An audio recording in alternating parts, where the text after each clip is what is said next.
with that, I think we should also rely on somebody who has charisma to convince them of that fact. I'll do it. I don't think. What's the roof like? The roof is slate tiles. So we wouldn't be able to get through even digging in earnest, probably. That seems unlikely. It is, yeah. The building itself is made of fieldstone and it has a peaked slate roof. I think something else we were discussing was maybe shooting a fire arrow at the hay bales, setting them to fire, and then making a bit of distraction out of that while going to the other side.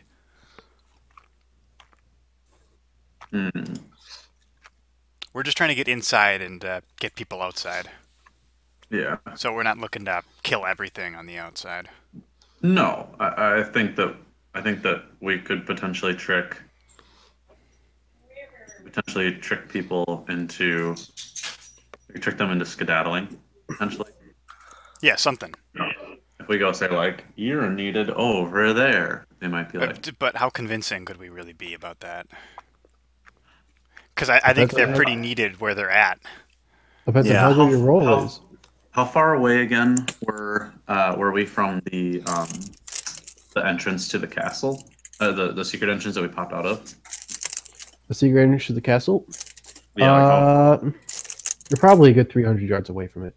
Okay, so it's not quite far enough for them to like take a long time to get over there. I don't think we would have stuck around there because it seemed to be like a pretty regularly patrolled place.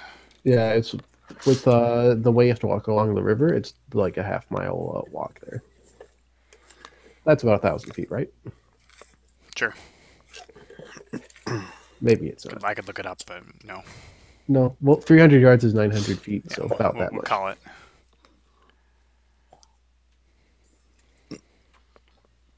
No. So what could I tell them if we approached? Because if we ask just to, like, if they need help, or if we arrive to help them or whatever, then we still enter at the same time as them, and they butcher everybody before we can do anything. We need to somehow get in before they do. There's also the off chance you fail so badly convincing them that they convince you to help. That could totally happen. Well, I mean... Whoa, You're needed at the guardhouse. Actually, we need you here. Next thing we know, Ravon. Profiteering and mercenarying. Mm-hmm. Who's unconscious, by the way? Just that I think we're all at full health because we potioned up or something. Did we? Oh, we didn't have potions, did we? We got the piss beat out of us, and we went back up the tunnel. Oh, if it makes you guys feel any better, you're 300 feet away from the secret entrance. You're not 300 yards. I misread the key on the map, which you can. So if you want to see your distance, you can look at the map of Greenest, and there should be a scale down there. You know the temple is the building to the big building in the lower right corner, and the secret entrance is right at that bend in the river, closest to the keep. Very cool. We could always use somebody as a decoy, but again, what they really want is to get inside, not anything outside. I mean, if we go and around front, I'll convince them that there's nobody inside anyway. I'm gonna convince them that I got sent from somewhere else. All the people that were supposed to be in the temple are hiding out elsewhere. We need people elsewhere. But that would mean that they're just going in the temple for people, and they could just be going in to loot it because it's a temple.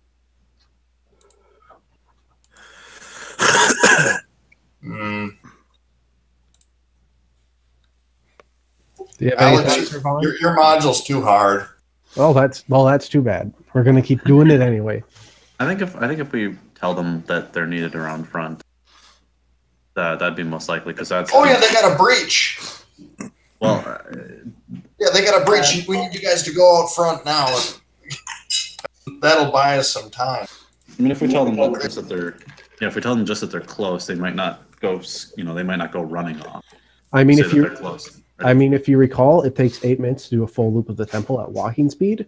And look at the scale on the map. The temple's about 100 feet long, so it will definitely take a couple of minutes for them to run up front and see what things are going on, and maybe they'll get confused and have to run back. How are we going to get in is my question. Well, we drop in from the wall halfway up the building and then walk the rest of the way, maybe. Because, I mean, they got tons of people, and they're trying to break in, and they haven't done it yet.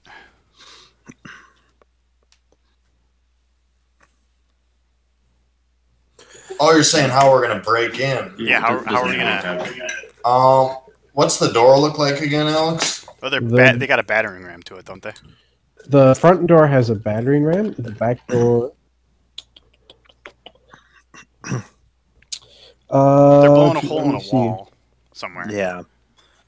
Or no, that's with the battering ram, isn't it? No, it's the door. It's the front door. Mm-hmm. I'm trying to figure out a description of the door somewhere on here. The front doors are made of very stout wood.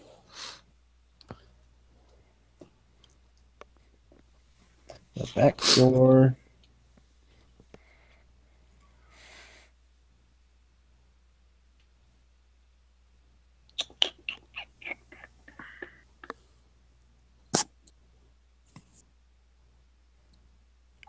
Yeah, the rear door is just sort of wood. It looks like, as far as you can tell, a regular lock, but you probably can't get a good idea of what that looks like till you get closer. Okay, but we can't see what they're trying to do to break in. Mm-hmm. Well, to break in, they're trying to set fire to the back door, and they're battering ram the front door.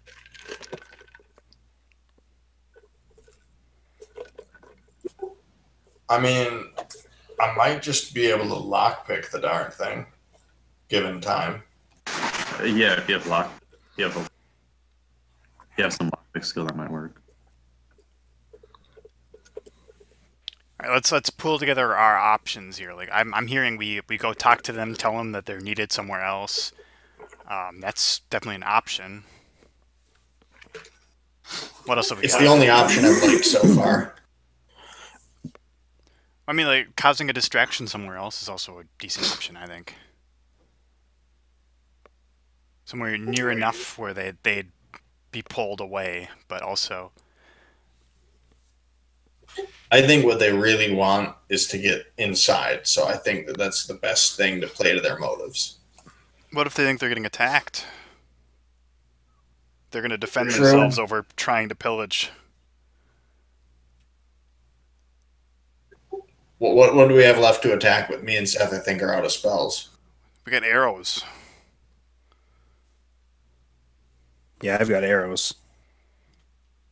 I've got cantrips that I can continue to cast, and one does decent damage, and then I do have a crossbow as well.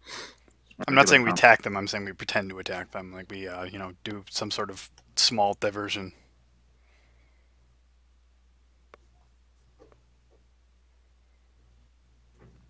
Here's a better plan, actually. Let's send the bard up to a whole group of them, have him kind of swagger up, and then shoot a bolt of lightning and kill half of them. Ooh. Yeah. I'm out of spells. Minor detail. I'm still working on the small details. I'm just saying, I can persuade them pretty well. You did it before. Everyone make a perception check. Will do.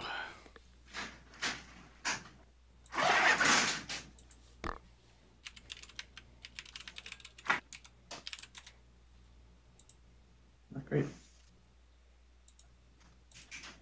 What's going on? Oops. I rolled an 11. Ooh. 20. Don't worry about it.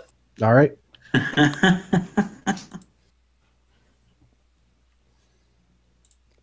16.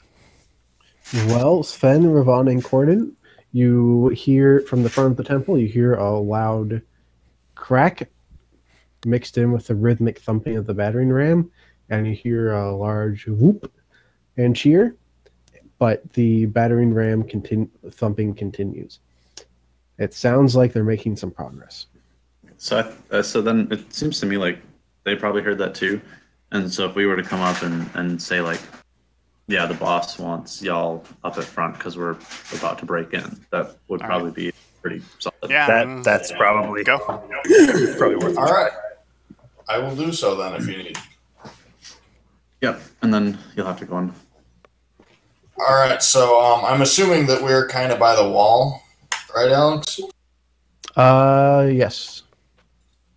Okay, so if I could climb over the wall when nobody's around and then just kind of walk over like I'm meant to be there. Yep, The it's like people a, at the back door. and you have no problem climbing over it. It's like a 3 foot, 5 foot high stone wall. Where's the dragon patrol at right now? I'm going to assume that if Paul is being careful and going over and waiting until they go past, like he said, then they will have just completed their circuit and are starting to go back towards the front Okay. again. Oh yeah, that's what I want. That's I'm going to assume that you guys would jump over the wall right as they're coming around. Yeah. So I'll hurriedly head over there. All right, so is it just Gedwin going by himself? Anybody want to go with yeah. or no? Let's all go. Let's all go. Yeah. I'll do the talking. Let's make it seem like we're taking over the shift. I don't know, something.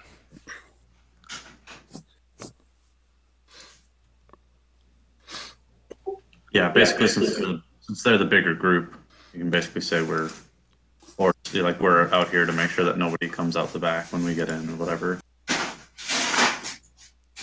and that they want more going in the front.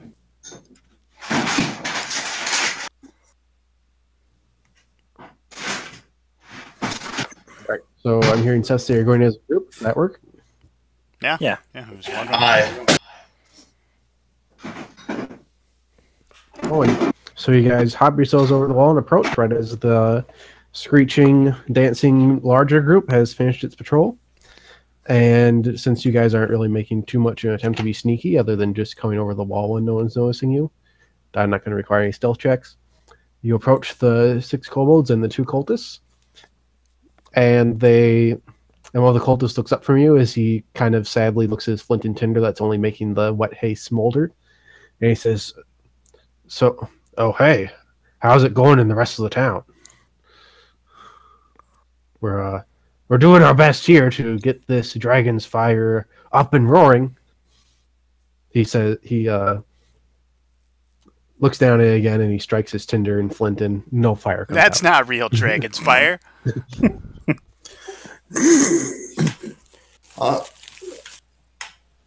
Most of the town's occupied. We're everywhere at this point. They're huddling in their last little refuges. The guards are too scared to come out, and there's been hardly any militia resistance, except for one group of those meddling kids.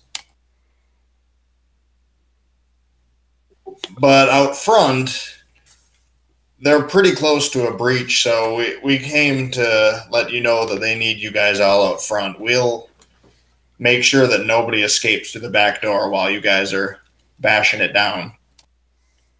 Roll deception. Not natural 20. All right. He brightens at this, and the kobolds who are listening on your conversation kind of do their own yip yip yip yip yip yippee, and they're like, "Well, I'm glad they got in. No one else. This is been going nowhere. So, you guys keep a watch out back here, and we'll run up to the front and flush them out back to you." And then the kobolds and the 2 cultists leave their post and start making their way to the front. Bathroom duty again. Commoners are so. No, Sven's looking annoyed They're at so. this. How you say? Morons. Mm-hmm. Yep, you're now alone, and even though the smoke is obscuring your vision, you think that unless someone in the dancing group comes around and they look really closely, they're not going to be able to really see you in it either. Because you're just going to look like the other group kind of milling about if you hang around. All right. Well, I suppose the first thing to try is knocking on the door and saying, Hello, hello. Who is it? Is anyone there? Isaiah, is that you? We are here to rescue you. They are all gone. Sven pockets whatever they were lighting on fire. If there's anything. The giant pile of hay? Yeah, he just pockets some of it. All right, you pocket a pile of smoldering, moldy, wet hay. There we go. This'll be useful later. All right, Paul, roll a persuade check. Do we have a name to tell him too? 25. Oh yeah. Who sent us from the fortress again? Does anybody have that note?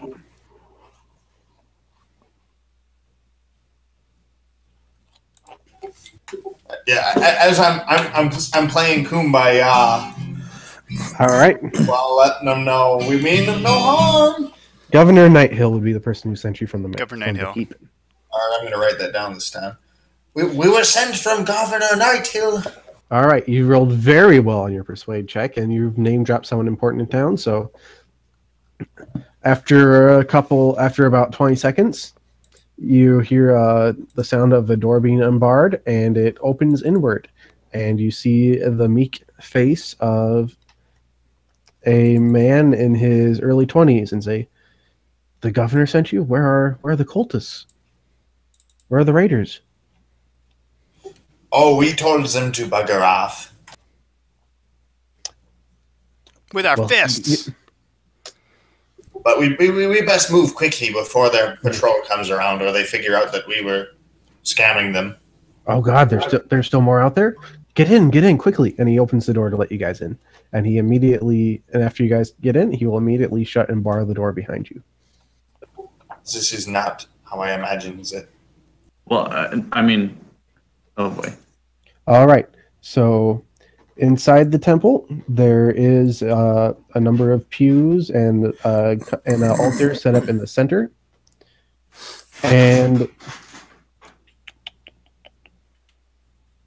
you notice that there are about, giving a rough head count, about 40, 45 townspeople in here, a mixture of elderly, children, and men and women.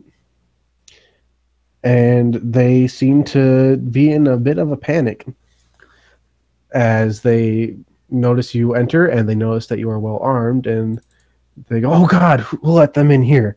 And "Oh no, they're going to slaughter us all." And you hear the thump, thump, thump of the battering ram against the front door. If you take a look at it, you notice that the hinges are starting to come off. How much time have we got?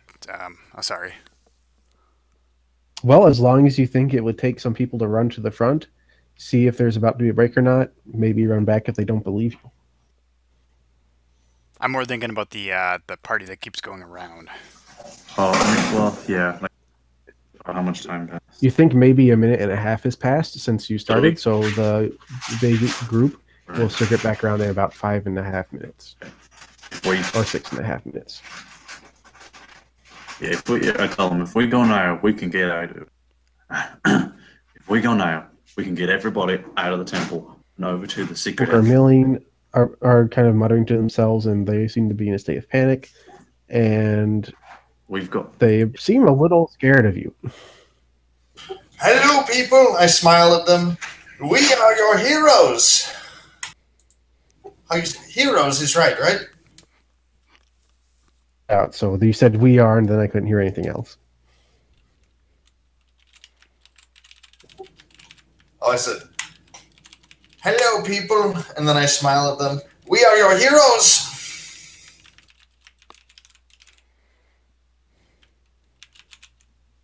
Same there. Oh, hello, we are your people. We are your heroes. Hear anything? Cutting out the same part. Lure them out with songs. Oh my goodness. Yeah, I don't know. My connection is good now. It wasn't earlier. Interesting. Can you guys hear me? Yes, I can hear you just fine now. Okay. Hello, we are your heroes. I tell the people. All right. You're trying to persuade these people you are their heroes. Roll a persuade check. Not natural 20. All right. You pull up. You take up your leadership stance, and the man who let you in says they're here from Governor Nighthill. They say they've come to get us out of here, and the group who are trying to get at the back are gone now. No kobolds, no anything. So with your inspirational leadership, they kind of line up behind you, and in the back of the group, trying to keep them in an orderly line, you see a fairly calm priestess of Helm. And she will call back at you. All right, lead the way, sir. Hero.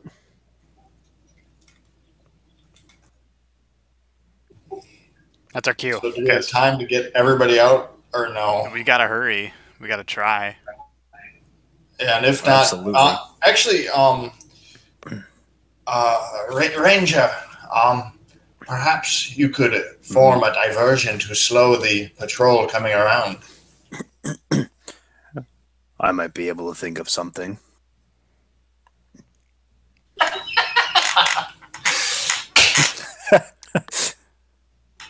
Awesome Ranger voice. Oh, We're running out of time. Move. All right. I start we marshaling start people. moving. All right. So Yeah, we they. just gotta get running.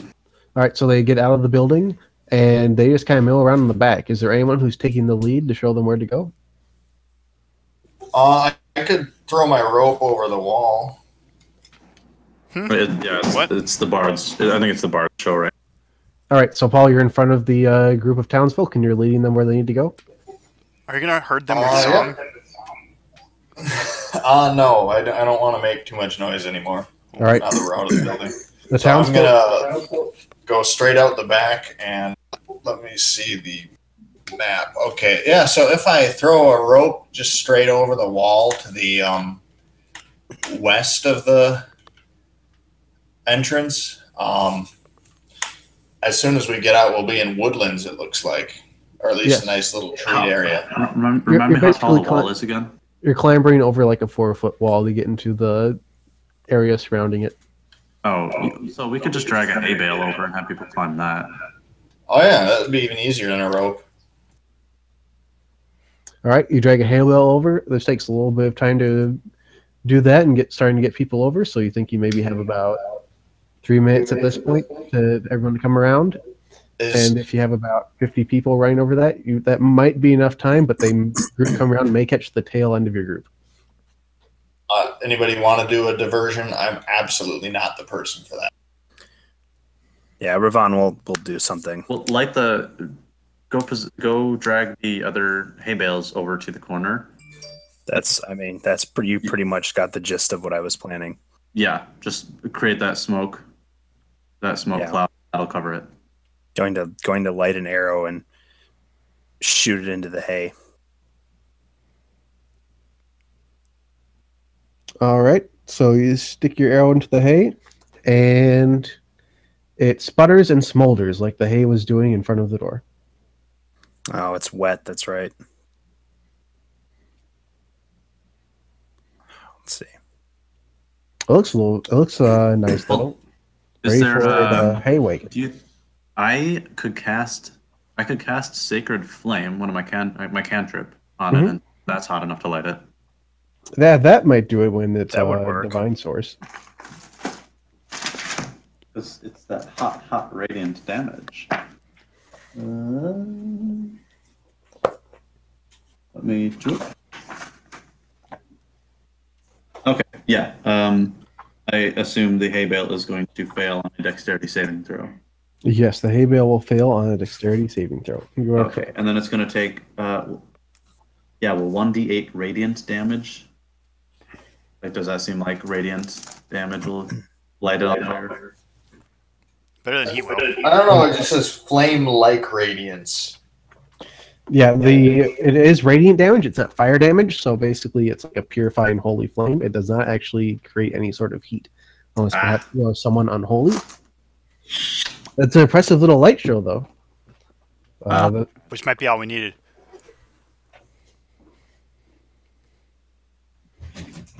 Okay. Well. Darn it. It doesn't really do much beyond that. It just kind of lights up the hay bale and then it goes out. Shoot. Well, I tried. If you have anything on you that might be flammable and dry, you can try using that instead of the hay bale. No, not my wealthy clothes. Just because they're my spare clothes doesn't mean no. I refuse. What is happening? How much trouble do... Oh, we're just trying to light the hay bale on fire. Oh, you said the earthquake in the background noise. Oh, yeah, that's... Yeah, I'm in the kitchen. Yeah. Well, as you've been shooting things at the hay bale, lighting them on magic, the townsfolk have been going over the wall. I assume Sven is helping them get over. And I'm acting like the skinny little Mark Zuckerberg I am, and I'm Facebook creeping on the Helm Priestess. Oh, okay. Well, the townsfolk are helping themselves over the wall while Ravon and Corden attempt to set fire to the hay bale, and Gedwin is leading the way. She says, "Thank you so much, Adventure, for getting us out of the situation. My name is Talina Cardina, Priestess of Helm." My Sven's name. My name is Got Chef. it. I did it. Well, Sven's name is I'm sure there's some region of the Sword Coast where that's native to, but we'll have time for pleasantries later. We must get these townsfolk back to the keep as quickly as we can. Pleasantries? Yeah, yes, we keep the keep. We must move. Yes. Start going the wrong way. All right. What wrong way is your wrong way? Are you running off into the woods? It doesn't matter. I'm going to correct him. All right. Well, while Corden and Ravon are having their fun with the hay bale, they start to hear the screeching of the group coming back around. Not great. Doesn't seem like they want to. Doesn't seem like the hay bale wants to light up at all. Let's see. So for what we've got, hope that they don't see anything. Are there any dead-looking trees around? Nope.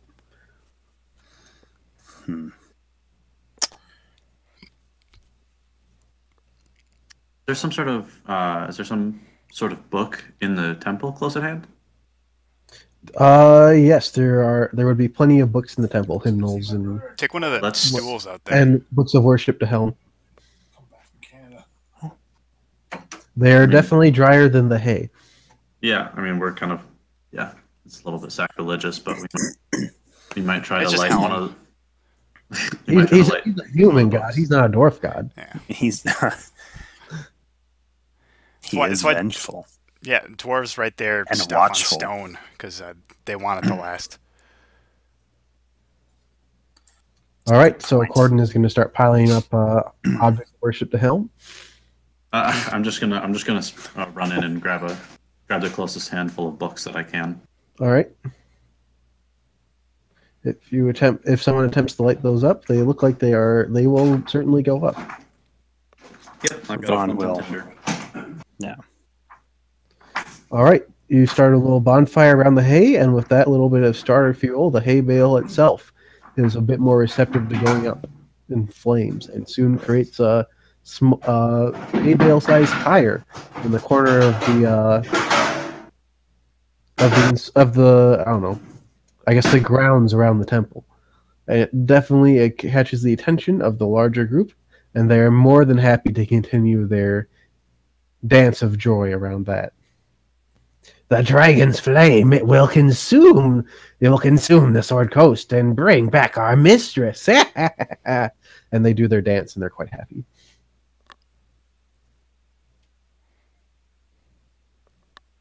And you have no issues getting the last couple of townsfolk over the wall, as well with Priestess Talina Cardina. And you are more than easily able to follow them into the woods. I don't feel so good. The bad guys were laughing. Did we really win? Well, they're all lunatics, so yes and no. That was easy. Definitely a piece of cake.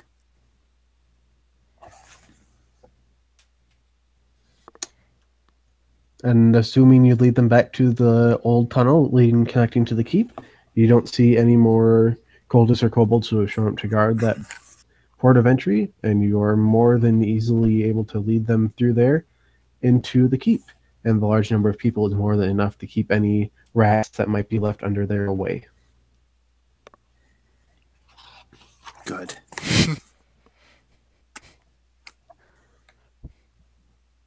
And Castellan Escobert, the red, who is the shield over with the bright red hair, who gave you the keys to get through here in the first place, says, I see you've rescued some of the townsfolk. I definitely appreciate that. And I'll see if I can dig up some more things in the armory for you in exchange for rescuing all these townsfolk for us.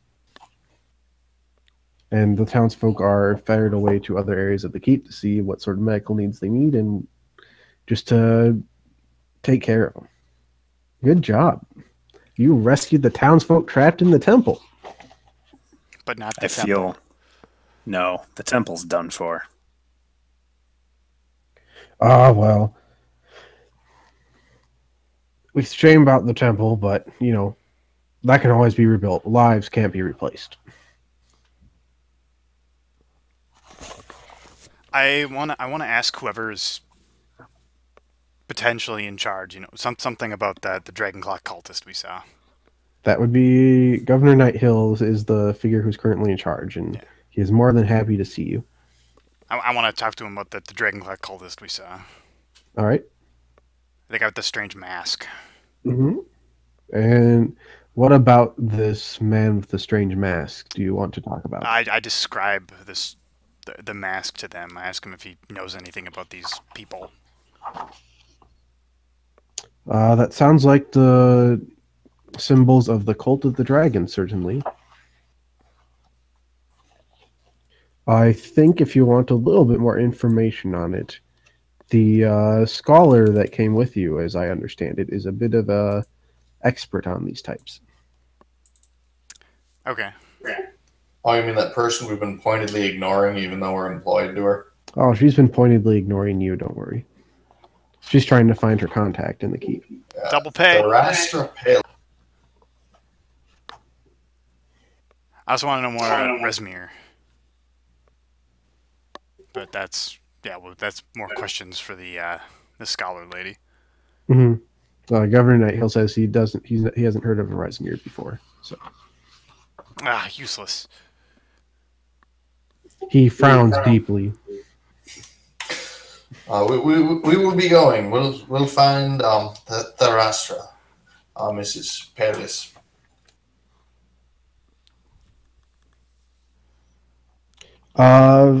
I assume she would be in the lower reaches of the keep, searching among the townsfolk for whoever she was looking for.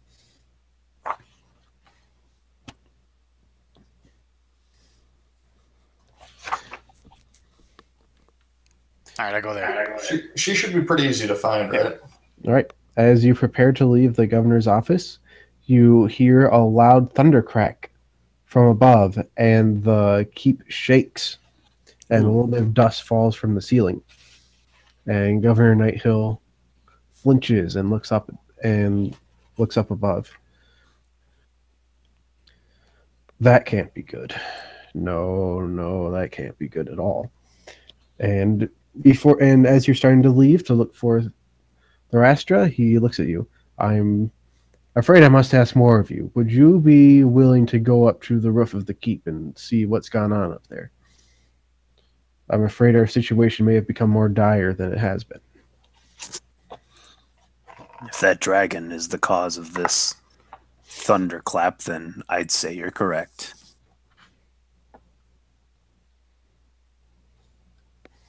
You can find the stairs up to the roof of the keep out and to your right. And if you look out to your right, there are the hallway at the end of the splits into two, and it presumably goes up to two towers leading up to the parapets of the keep. All right. Sven climbs. Yeah, I'll go with. Ravon also goes with. Oh, I'm gonna sit here and drink. No cardon blue? That not a cordon bleu. I'm gonna sit and enjoy it. Cardon blue. James A lot of running, and I Corden. need to restore my energy. Will you be taking a short rest then?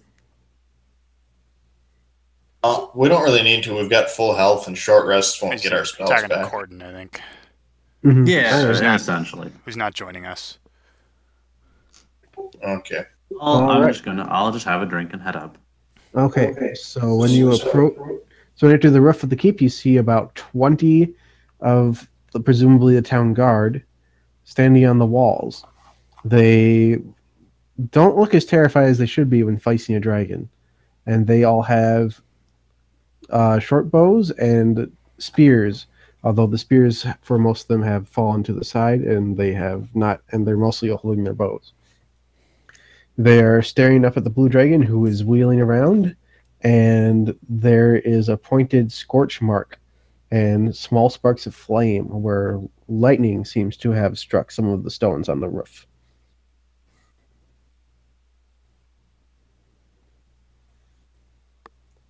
And one of the defenders will come over to you and say, "Ah, I think I've heard of you. We saw you run in with the Swift family. We appreciate you very much for bringing them in and saving them. Has the governor sent you up here to help with the dragon?" More to take a look. As much as we can help with the dragon, yes. Yes, well, he told us to see what the commotion was, and whether we do anything about this dragon is, I suppose, our own decision. Well, I appreciate you coming up here. He's just been circling around us for most of the night. Hasn't really attacked, but just now, before he came up, he wheeled down and he shot what I saw was lightning from his mouth. I've never seen anything like it. And it struck the roof of the keep and, it set fire to the stone. I've never seen anything like that. And I'm a little worried that he might come back around. Do you know anything about how to drive away a dragon? What kind of role would it be for me to think about what in the world an honest to goodness dragon would want with a little speck of nowhere like Greenest? I mean, sorry, the rustic, nice little town. Well, we already had a kind of. We already have an idea that they might have in possession one of the dragon's children or something like that. Oh, I don't remember that. We talked about how dragons don't generally show hostility like this, and there's definitely something going on here that's out of the ordinary. So we're not going to pick up some miracle idea from a roll, I don't think. Yeah. There is Arcana or Nature. I think either one would be appropriate if you wanted to try rolling something. I'll try rolling Nature. All right, I still have a horseshoe up my derriere because this is my fourth or fifth roll above 16 on Wow. 19 plus 2, so that's 21. Jeez. All right. What did you get, Ravon? I got a 12. All right, so Gedwin, you think the dragon has certainly been here for a while because they have just an aura of power that radiates from them that basically makes most people cower in fear or run, as fast as they can from the dragon, but these soldiers seem pretty good. So the dragon's been here for a while for its frightful presence to have worn off at this point. And dragons definitely generally do not bother to do stuff like this because, it's a lot easier to go catch a deer in the forest and eat that than it is to attack a human settlement. So there are two possible options. Either the town has something that they want or something else is directing the dragon to do this. I go over to the scorch marks and the lightning. It's a very good illusion. Well, as you go over to the scorch marks and say it's a very good illusion, the dragon wheels back down, and one of the soldiers shout, "It's coming! Duck!" And they drop their short bows and cower on the rocks, and the dragon... I run to the lets stairs. All right. Anyone else want to run for the stairs? Do we get affected by the dragon fear at all, or no? No. I did it. Probably.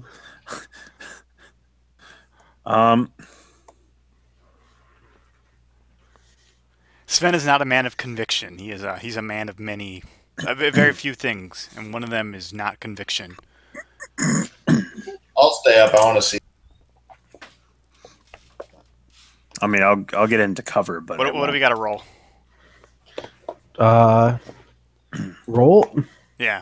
You don't have to roll anything yet. Okay. Well, if I'm not afraid, like I'm gonna pull my guitar and start playing. I don't care. All right. First party death. I'm gonna start playing something inspirational for the soldiers. Okay. Well, you play your music, and the soldiers kind of smile a little bit. You know, maybe this isn't so bad. You know, the dragon shot's lightning, but, you know, it only hit the flagstones. And a lot of the townsfolk were just rescued. You know, it's not too bad. You know how it Famous goes. last words.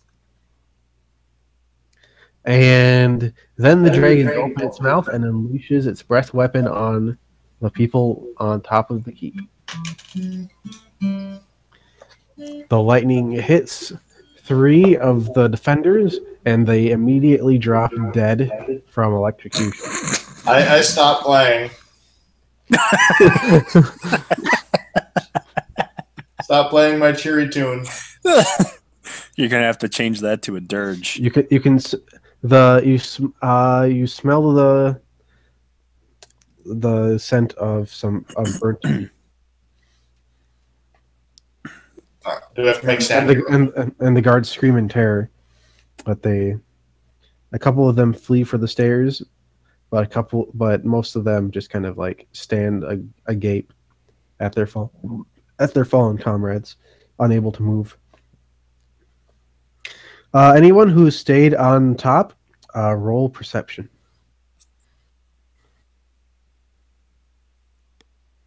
I think it's just Paul.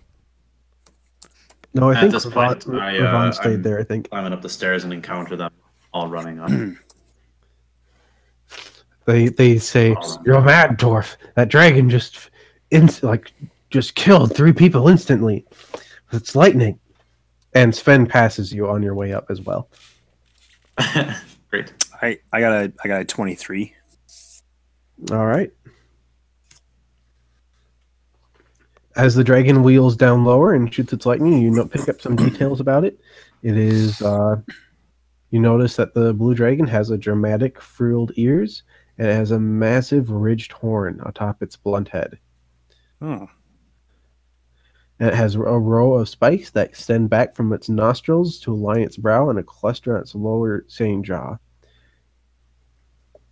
And this isn't. And when you think of blue dragon, you think more of like a deep blue, or at least that's what you've heard in the stories. But this particular dragon has more of an iridescent azure color to its scales than like a deeper indigo or a dark blue. And you saw crackles of electricity along its skin as it wheeled down. And specifically, as it opened its mouth to shoot lightning at the unfortunate defenders, you smelled an odor of ozone and dusty air.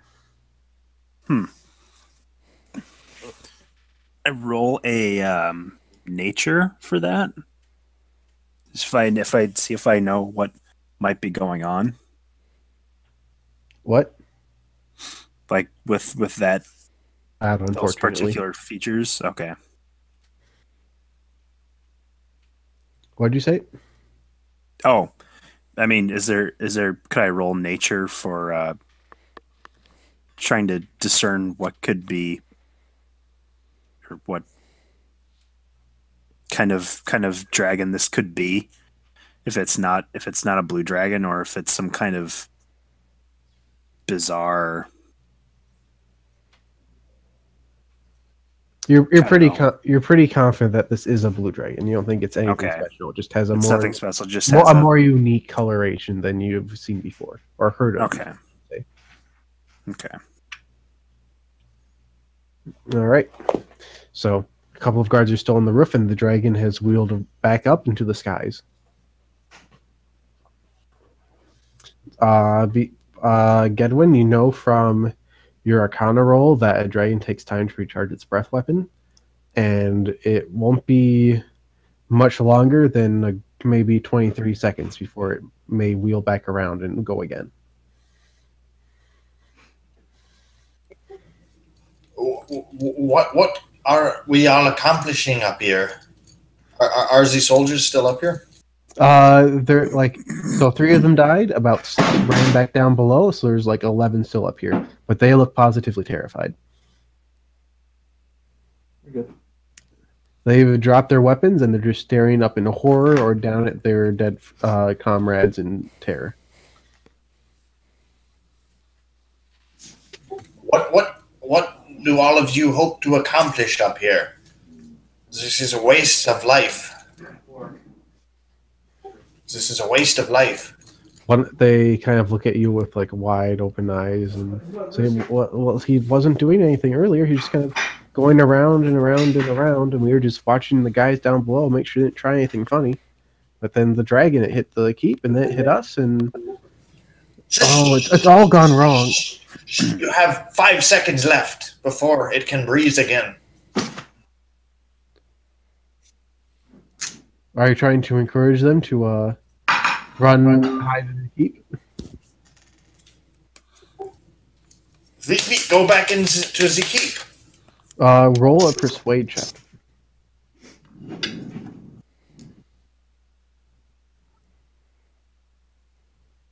19. They are more than happy to listen to you. And Stop asking me to do persuade. That's my best skill. Well, you should use your strengths. That's just fine. And so, Corden, have you come up to the roof, or have you decided that to stay back down?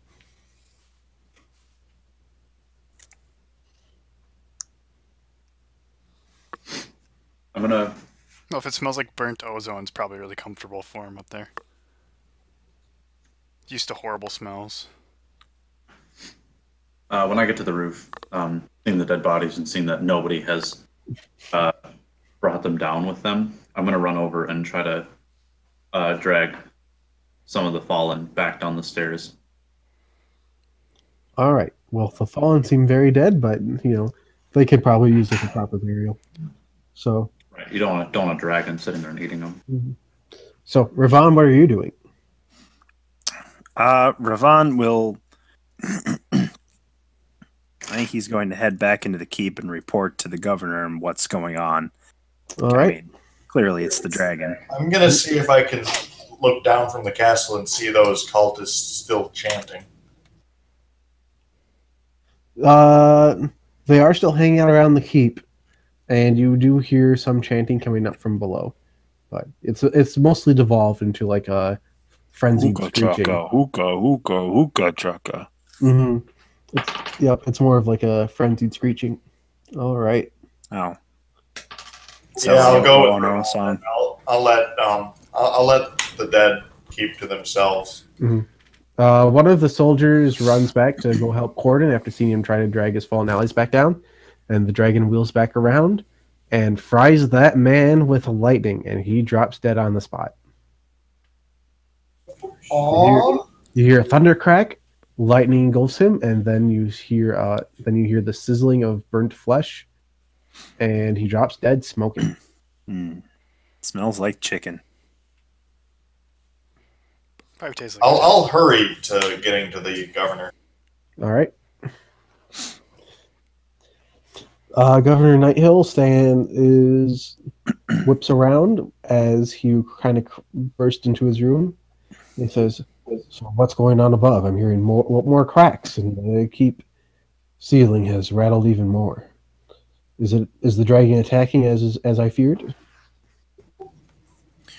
Yes. Its lightning breath is decimating your soldiers as well. it seems keen on emptying the defenses, even though before, for quite a long time, it was content to just fly around.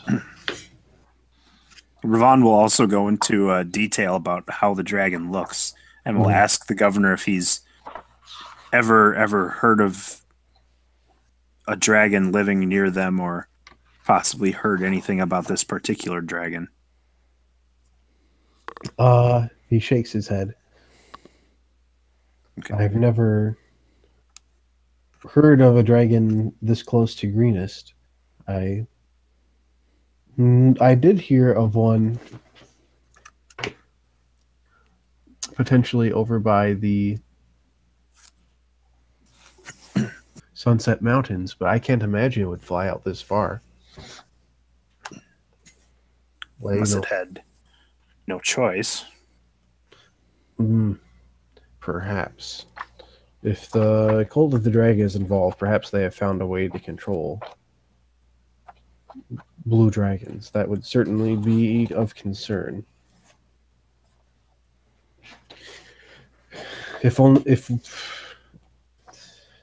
Perhaps if we had a prisoner or someone that we had captured, then we would have more information, but for now we have to work with what we have. And he notices the soldiers that are running by, and he says, I see that my soldiers have left the roof of the keep. There's not little they can probably do against that beast, so it's for the best. If you played a part in recalling them down, I thank you. Yes, well, I figured that the enemy does seem to want the wall emptied in earnest, but there is little we can do. Your men will just die very quickly if they stay up there. Mm-hmm. Governor Nighthill nods. So it is good to save lives where we can. We have certainly lost more than enough this night. Corden, you notice as you are trying to drag bodies down back into the keep that once most of the guards have gone back inside, that the dragon wheels off into the night and leaves.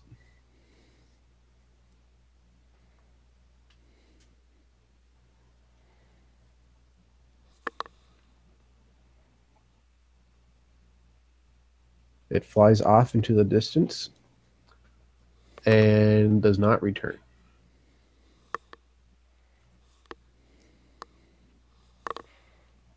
Gordon. Yes. The dragon leaves after most of the guards left. Great. What? I guess cowardice saved the day? I was just making sure you're paying attention.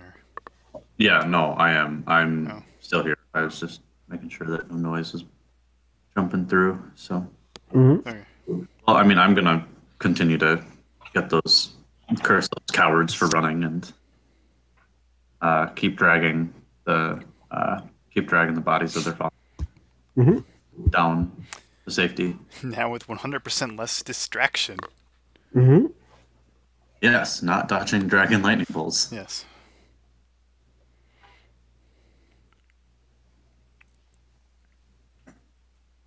He doesn't glean any more insights from being the last one to stay up there. That's pretty much it, though, right? No, the dragon has left. All right. Although, Corden, make a perception check, please.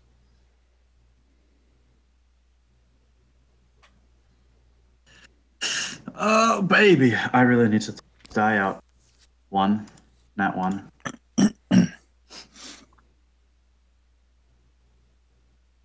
I'm pretty sure I am too consumed in moving those bodies to notice anything. Okay. With my nat one. All right. Yep, you are kind enough to drag the bodies down, but it's certainly, they don't smell good. It's, these people just drop dead on the spot. It's certainly horrifying in its own right and definitely takes up all of your attention. Oh, yes. It's not the first dead body, but certainly a striking way to go. Yep, after you drag that body down, you and the rest of you are with Governor Nighthill. you hear a soldier running down the hall screaming, "A breach! A breach! There's been a breach at the Sally Port! A breach!" Oh boy. And the soldier will break into Governor Nighthill's room and he'll say, "Sir, there's been a breach at the Sally Port in the west. While the dragon was attacking up on top, a number of those raiders, they broke into the keep, and we've managed to seal off the gate, but I think they can open it back up." Why? Okay. Well, the window's open, so people have been hearing me yell into my microphone this whole time. That's fine. They can keep hearing that. Very good. And upon hearing this, Governor Nighthill looks at both of you and asks that, can you deal with these intruders? Once they're gone, we can send in our men to re-secure the Sally Port. But sounds like we've got more skulls to break. Mm-hmm. I'll hoist my hammer and load my crossbow and Consider it done. start off towards where the raiders are. All right. Is a possible stop by the armory possible? Like just a quick... No, they're kind of in opposite parts of the Fair. of the keep. You don't want to keep all your weapons and supplies right by the entrance. All right. So the Sally Port is a 10-foot by 20-foot ready room, which is kind of designed to kind of contain the first set of intruders when they enter. But they've kind of broken through that, and there is a kind of a heavily damaged door that they've broken through, and right now there is just one acolyte, 4 kobolds, and 1 ambush drake who are in there right now. And they're standing. They've already killed a couple of the guards of the keep, and they look like they're ready to either kill more and then just throw open those doors and let the whole army outside in.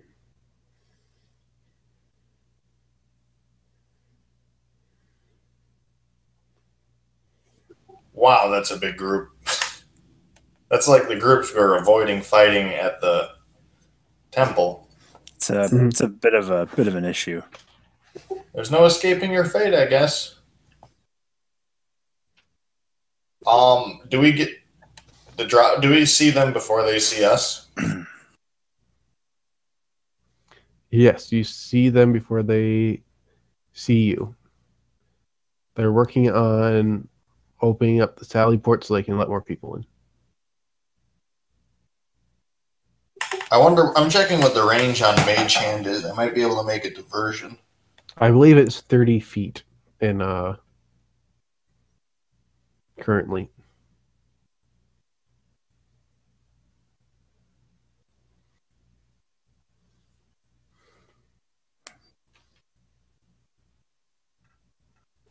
It is. Yeah, but it makes a spectral hand appear. It doesn't just like make an item like move up and down. So that would be really an obvious diversion. So I'm not going to do that. I wish I had AoE crap.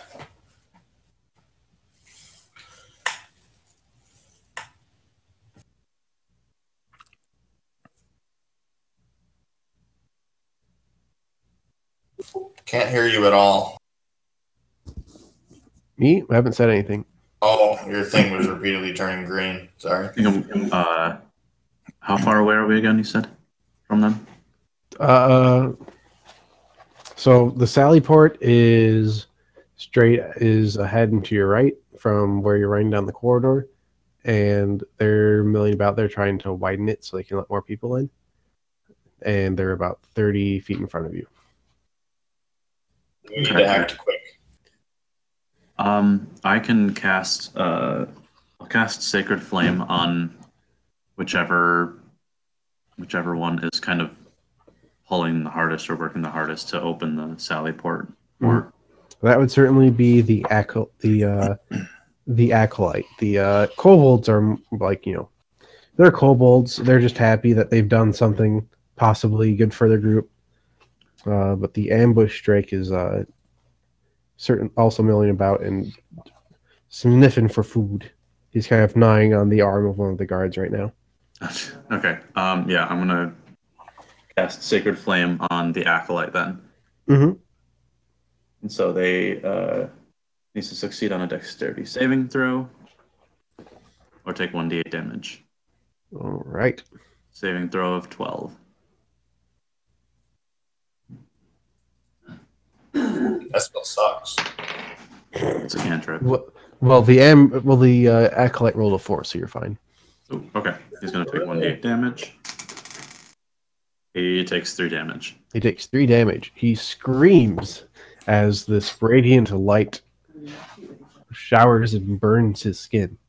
And he turns and he sees you down the corridor and he screams, "Get them for the queen!"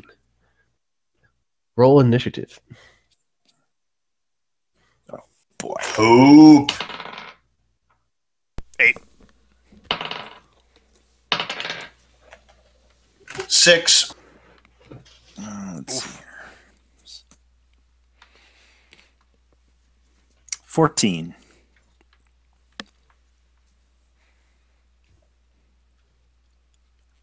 All right, so that's a Ravon with a 14.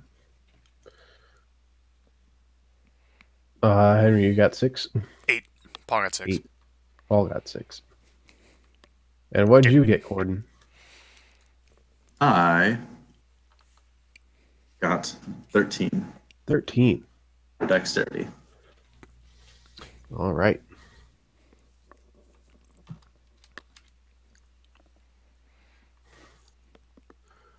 Well, the ambush drake got a 20.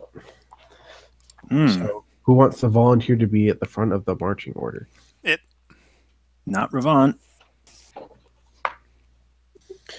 All right, so the drake runs at you, and it I can be lined up right behind Sven Shortsword. All right. It will run at you and will bite you with its nasty, sharp teeth. Ugh. Mm-hmm. Does 15 hit? No. No. All right, then we shall move right along. I thought you could do no wrong. What happened? Ravon. My goodness. Yes. Holy crap, my Bardic Inspiration's a bonus action. I could have been using this whole time. Oh. Like by playing instruments to inspire people, it's no longer a standard action. Now it's a bonus action. Ravon, that nasty ambush drake is trying to bite Sven Shortsword, and then it missed. Disgusting. I will absolutely shoot that frickin' thing with my bow. Let's see here.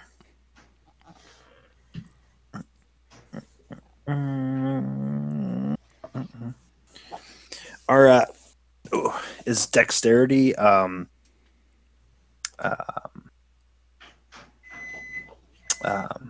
on a sec. Is the dexterity ability modifier added to the roll with a bow? It should be your proficiency plus your dexterity modifier. Oh, it is. Okay. All right. Excellent.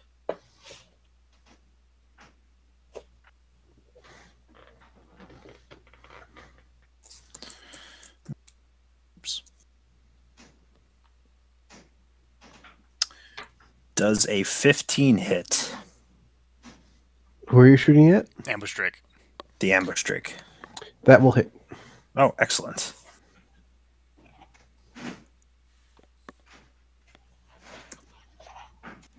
Six damage. All right. It howls in pain and bloodlust as your arrow strikes it. Yes, that ambush drake gets the bloodlust. Mm-hmm. Beautiful. Go Corden. Don't worry, I have faith that it will be dead very soon. How wide is the corridor again? 10 feet. 10 feet. Okay, and both Sven and the elf are taking up space. I'm in the back shooting. Yeah, then I'll run up and bonk the thing with my hammer. The ambush strike. Yeah. All right.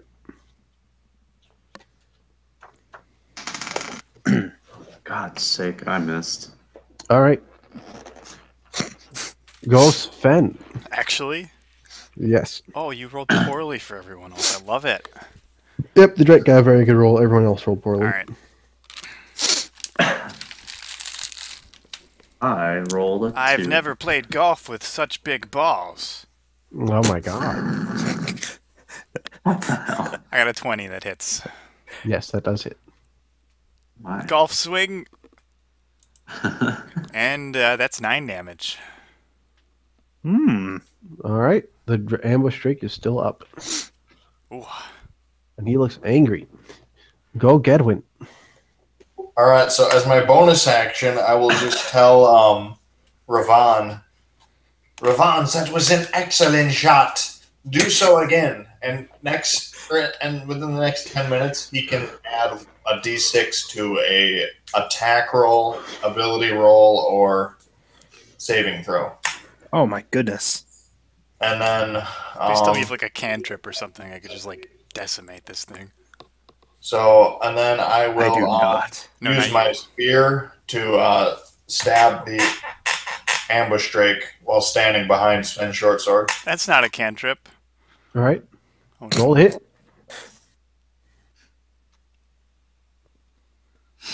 Holy crap, these rolls! Did you roll 20, Paul? No.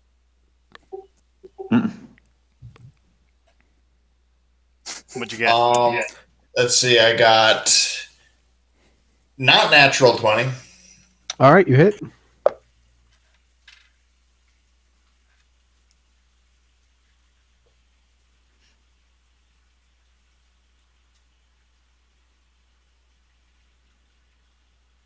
What'd you get, Paul? Sorry, I couldn't find my bag of dice that I had open. So let's see, I need a D8. That is 9 damage. All right. You take your spear and you thrust into the combat and you skewer the ambush straight through the head. It lets out a final snarl of anger and it becomes lifeless. Oh. Good. This is good.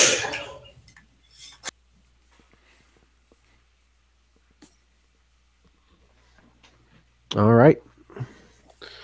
However, you're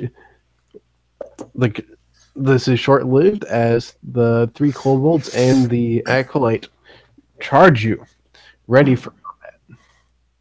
And 2 of the kobolds attack Corden, and 2 of them attack Sven.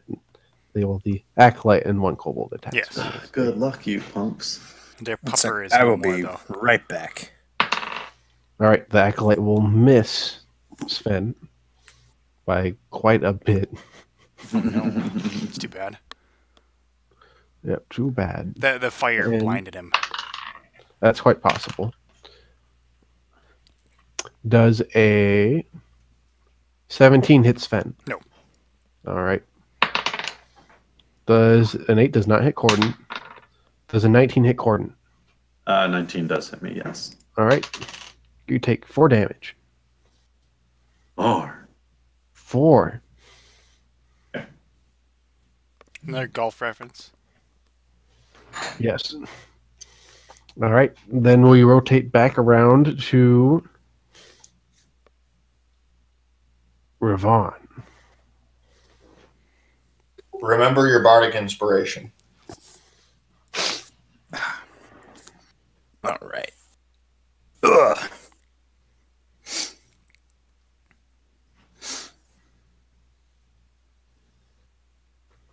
So I think that it's what me and Corden are in the front Yes. with the other 2 behind us.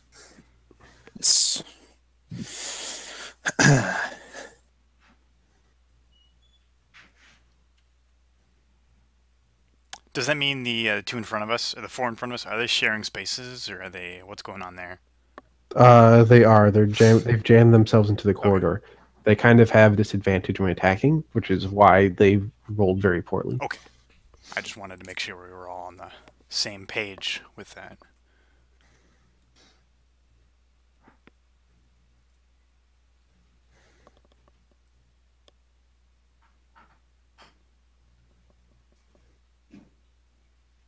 Is John not back yet, or?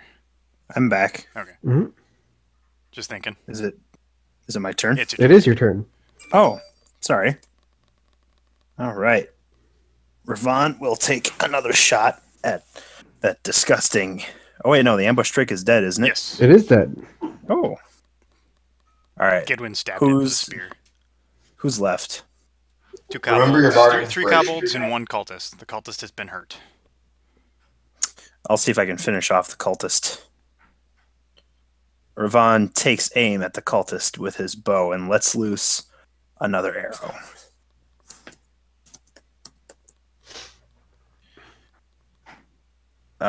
Does a 12 hit? It does, yes. Oh, excellent.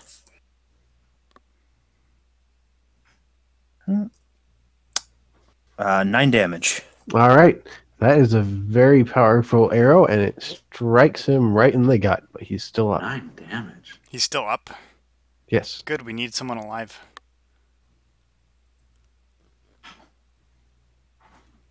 Okay, go Mr. Corden. Okay, let's see, there's still kobolds attacking me, right? A couple of them? Yeah. There's 3. 3 of them? Crap, do I have... I have a divine domain. Let me see this quick.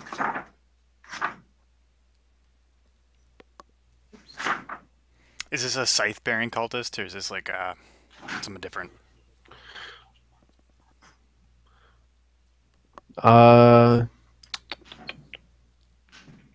Nope, he has a club. He's got a club, okay.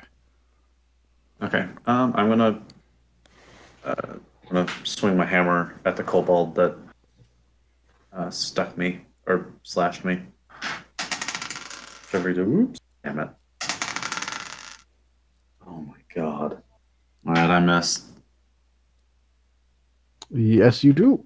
Unless a 9 hits. Nope. Yeah. Dang it. All right, go Sven. So how does so there's no non-lethal in this game, right?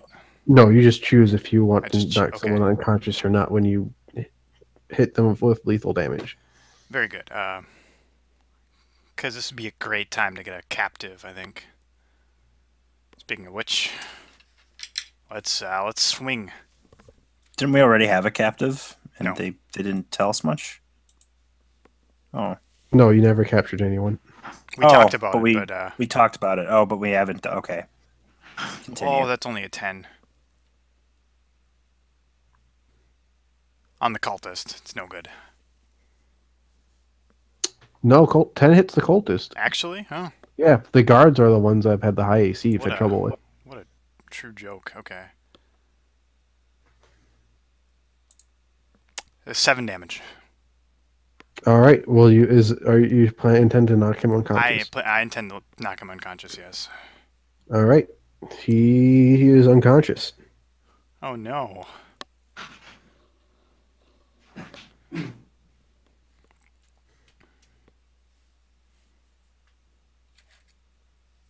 Indeed. All right. My turn? Yes. All right, so I'm going to use my Bardic Inspiration again. That means I have 1 left, and I'll just tell Corden, it's okay. Maybe next time you'll get him.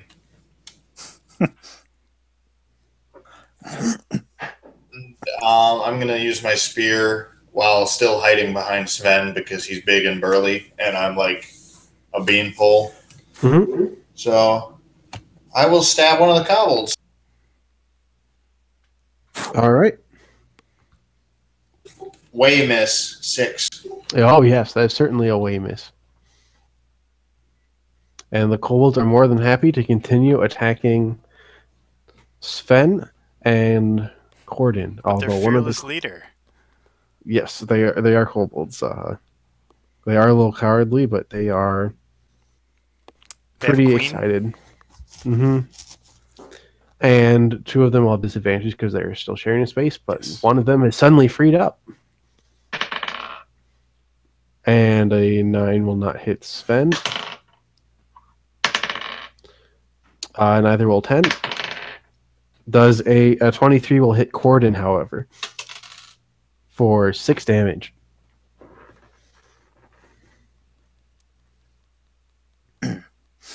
A chihuahua. Mm-hmm. Would you say that makes him Corden upset? All right, it makes him Cordon Blue, yes. Oh. James Corden Blue. Yep, 6 damage to Corden. Oh, that takes me to 0 hit. The Corden falls down. My God. All right, we'll retort back to Ravon.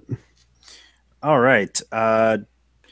Ravon, seeing that a kobold just knocked out a dwarf, decides that probably now is the best time to shoot an arrow into that thing. Let's Sounds see. reasonable. What's that thing? The kobold. Oh, I thought you had some big plan or something. No, The thing. the thing. I'm the Do thing. the thing. Ravon, we talked about this. It's the plan. The thing. Mm-hmm. I did the thing. I got a 13. That will hit. Excellent. Whoops.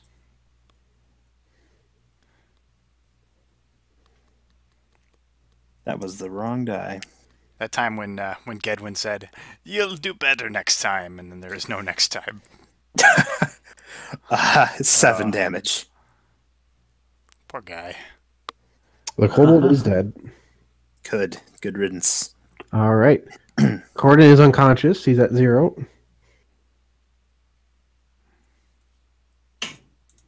Hooray. Golf swing 14. I did 10 damage. All right. That will also kill a kobold. And go Gedwin. There's 1 kobold left. All right. Well, I will use my last inspiration for the day on,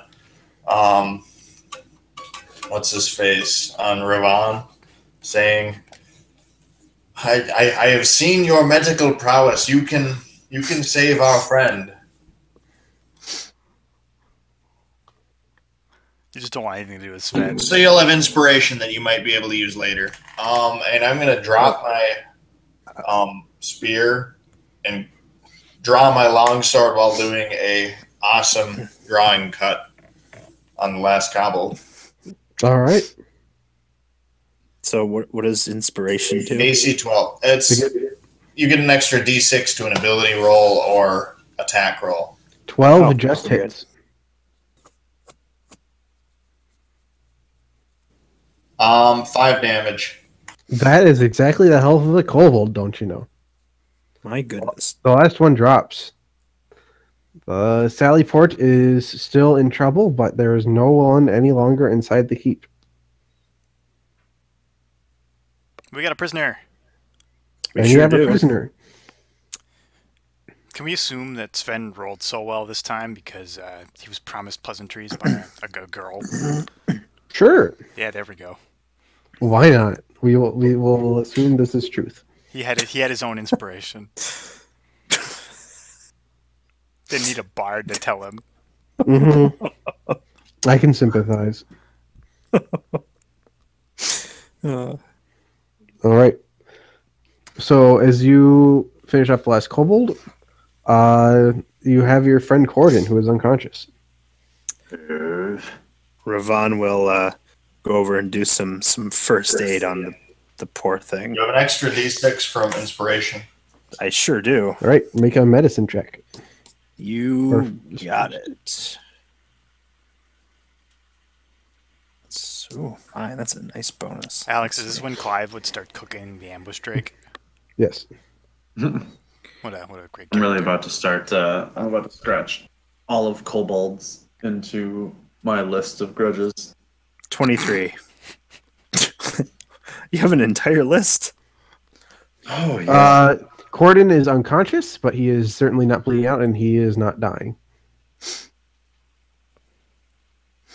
As I take him to the actual medical experts in the building, because they're Probably a good idea. Ravon will take him there. How heavy is Fatty McDwarfy? Oh, get out of here, you twink. I'm 167 pounds. I'll take the as call. we are- Actually? Yeah, I'm 167 pounds. I'm 4 foot 9, 167 pounds. And I cannot carry you. AF. I Wait, no, can, but that's Yeah, beneath no, me. I can't. I can only carry 150 pounds. You're too fat. I probably weigh about 200 some with the armor and the stuff too. Yeah. Yeah, well, I'm especially not qualified to carry you after your "you should heal yourself" comment last time. No, me and Ravon can tag team carry. Yeah, we can tag team. I got the cultist, so. Yeah. And well, the entire way back, while we're carrying him, I'm strumming my guitar, singing an ode to our greatness. You're carrying you? someone. How? Do you play it with your teeth like Jimi Hendrix? His mage hand. He's got magic powers. Oh, he's got it floating. Okay. Yeah. Wow. I'm whistling a tune. I'm whistling an ode to our greatness. All right. Oh, very good. I can appreciate this. Sounds like the Indiana Jones theme.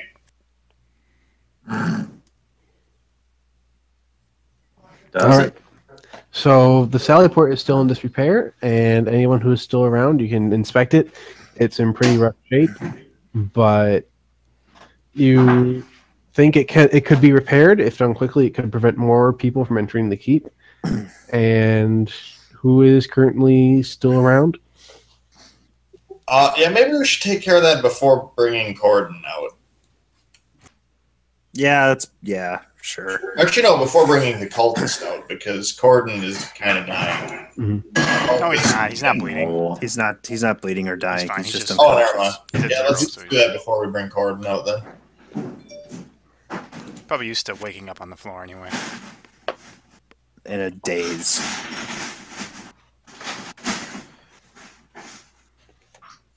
All right, the door is in bad shape, but can certainly be fixed.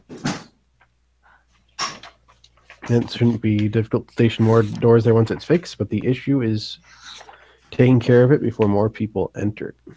I rummage through my pockets and pull out the sticky wheat.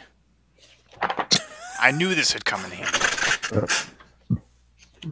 What do you plan to do with the sticky wheat? I don't know, maybe fix the door with it. All right. Everyone, Gadwin, you're thinking back to when you were doing your bard training under Zoroaster, and you remember hearing a little bit about this ability that you have as a bard called mending, and you think this might be able to do some work on the door. That's a cantrip. I don't have that cantrip. Isn't that a bard cantrip? Oh yeah, it is, but I only get to select a few, and I have stuff like Mage Hand and Blade Ward. Oh, that's true. In that case, fixing this door will be much more difficult. Yes, especially because I've never worked with my hands. Mm-hmm. That's for servants.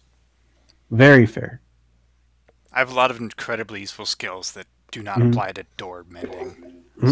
So we're here waiting for the practical guy, Ravon, basically. Well, as you're standing there looking at the door, thinking about it, the priestess of Helm you saved, Talina Cardina, will appear. And I immediately hide that hay in my pocket. She'll I appear. didn't catch the name quite before, but now I did. Yeah, no. I immediately I thought it was shoved a the hay. hay back in my pocket now, so. and she will inspect the door and she thank you for taking care of these intruders. But I think I have something that might be able to take care of this. And she will place both her hands upon the door, and she'll begin to concentrate. And you watch as her divine magic slowly weaves the door back together, restoring what was broken back to what is whole. Oh, magical. Yeah. That was very impressive. Mm-hmm. She smiles at Sven, but it seems a little weak because this whole ordeal seems to have certainly had an effect on her health. I withhold a comment about peasant magic that does peasant jobs. I withhold the comment. It's very kind of you. So let's thank you for your opportune helping us here. We were at a loss. I got a bit of a scratch here. If you could look at that too, that's.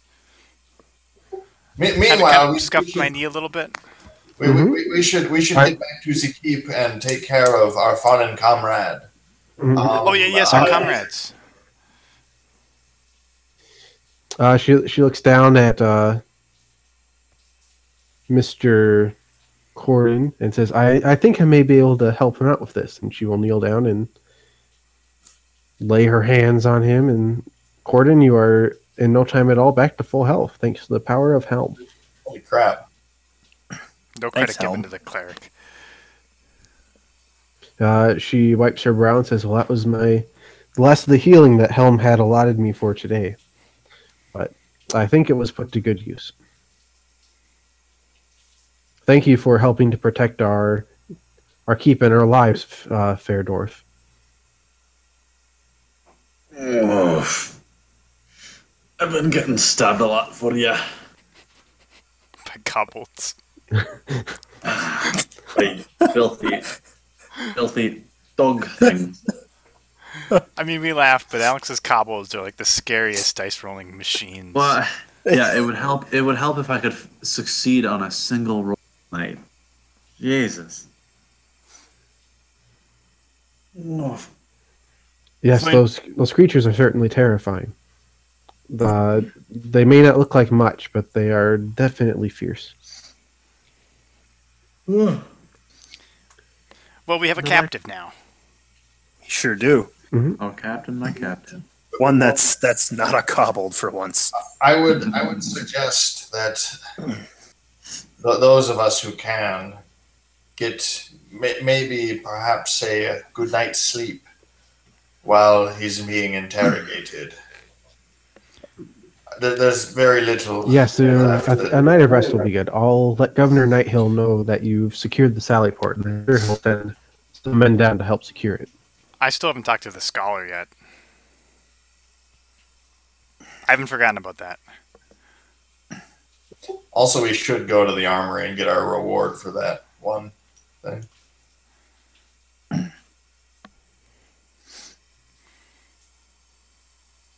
But we need sleep. You're gonna get some sleep before you get your reward. Reward Tharastra, then sleep, I think. So we're just gonna give up on the mill.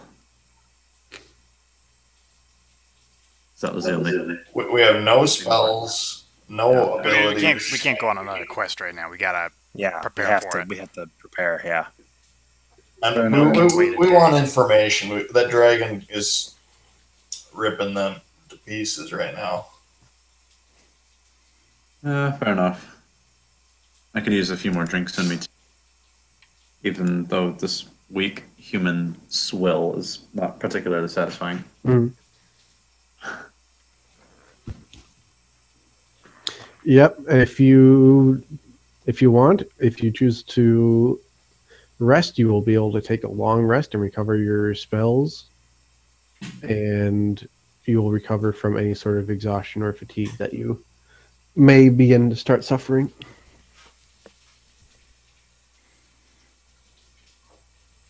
Yeah, I think a rest is good. Let's do that.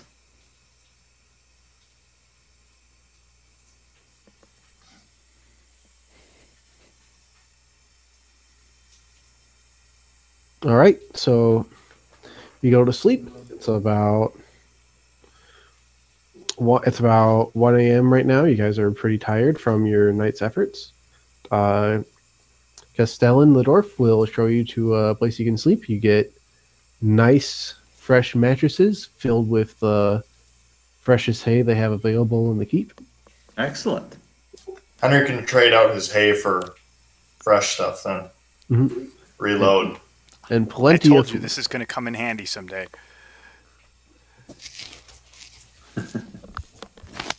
Yeah, that's useful.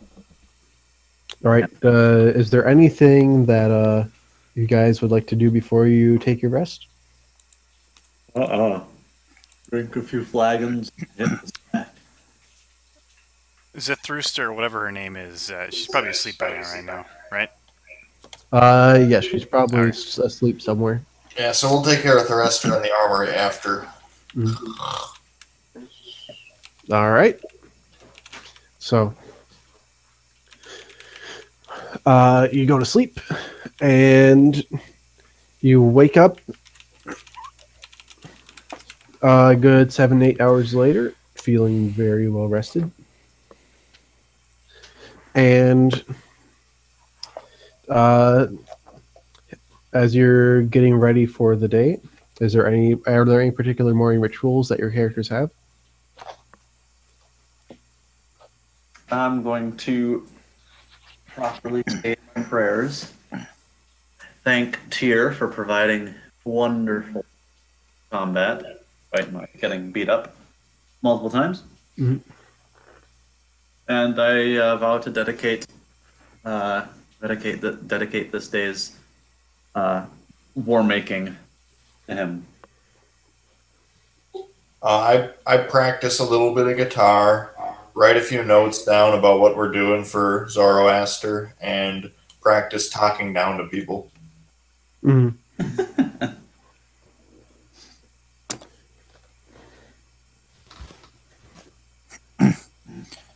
Do we all have our own rooms?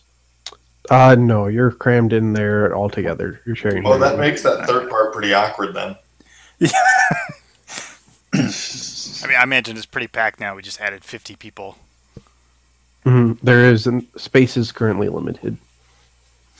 Ravon sits as far in a corner as he possibly can, whittling a piece of wood. I'm going to go to a place pretty crowded and kind of just people watch. All right, everyone just seems pretty down and defeated. Although you do hear some murmurs from as you walk around the crowd of people. They're all kind of lined up, looking to get food from. Like that's basically like a barley and oatmeal power breakfast, and they're like, the fires are starting to die out outside. Now that morning's come, it seems like they're all leaving, and they're all murmuring, talking to each other. They're kind of down, but they also seem hopeful that maybe this whole ordeal is over.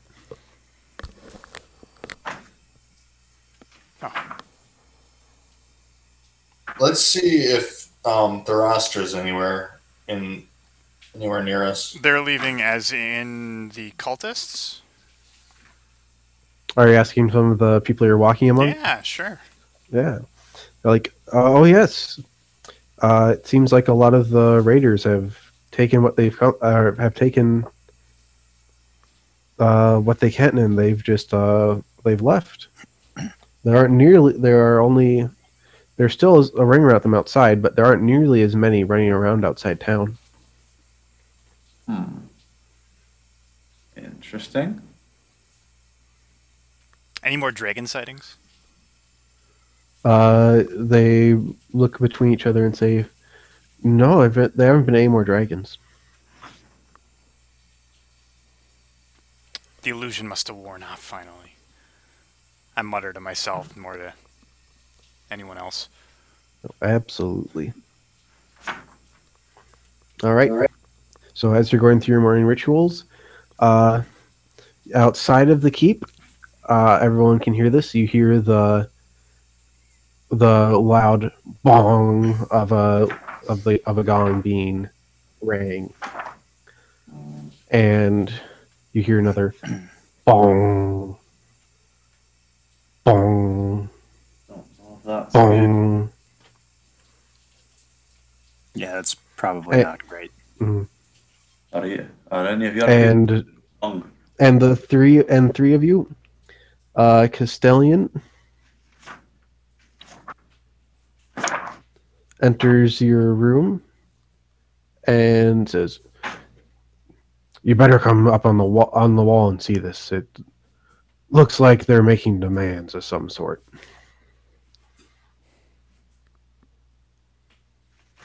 All right. Well, I guess we'll go up.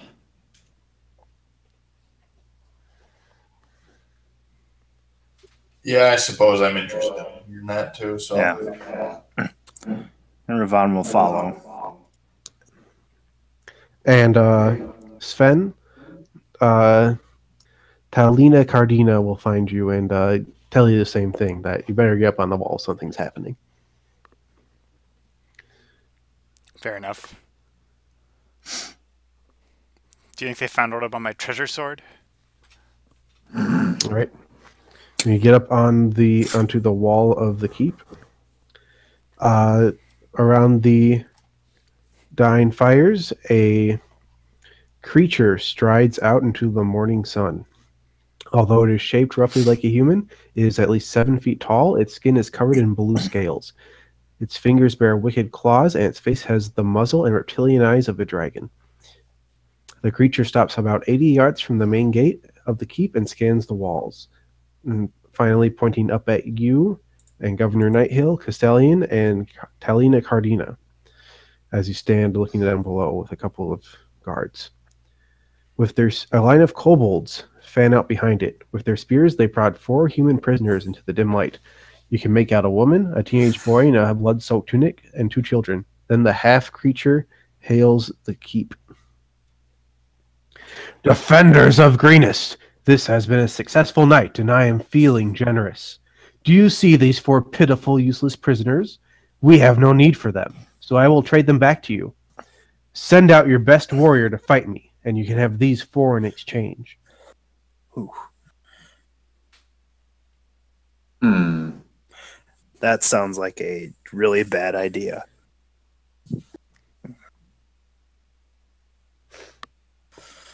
One of the guards up on the wall with you goes red in the face and says, "That's my family down there." And he starts to storm off before Castellian the dwarf restrains him. He certainly does not look like the most battle-capable soldier, but he is more than ready to storm out there and try to save his family.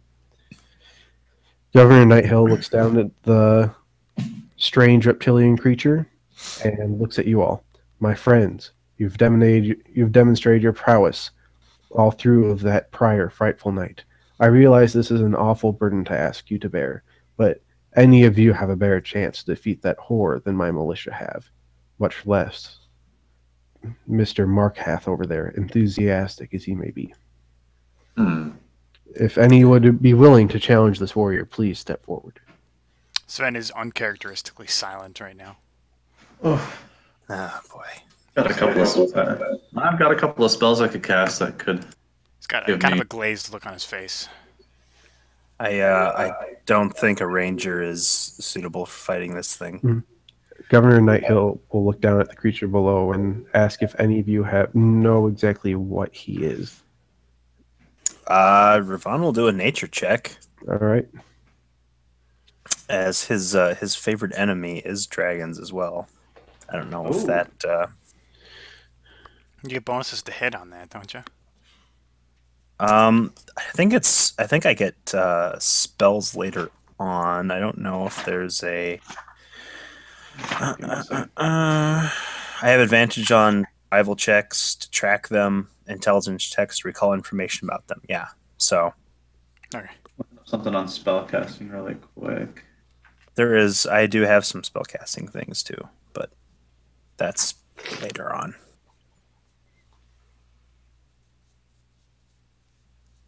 All right. What did you get for your roll? 1 sec. I don't know what the actual bonus is. You would, for this particular I think check, it's roll nature, but add your nature. intelligence modifier. All right. Okay. Oh. It's-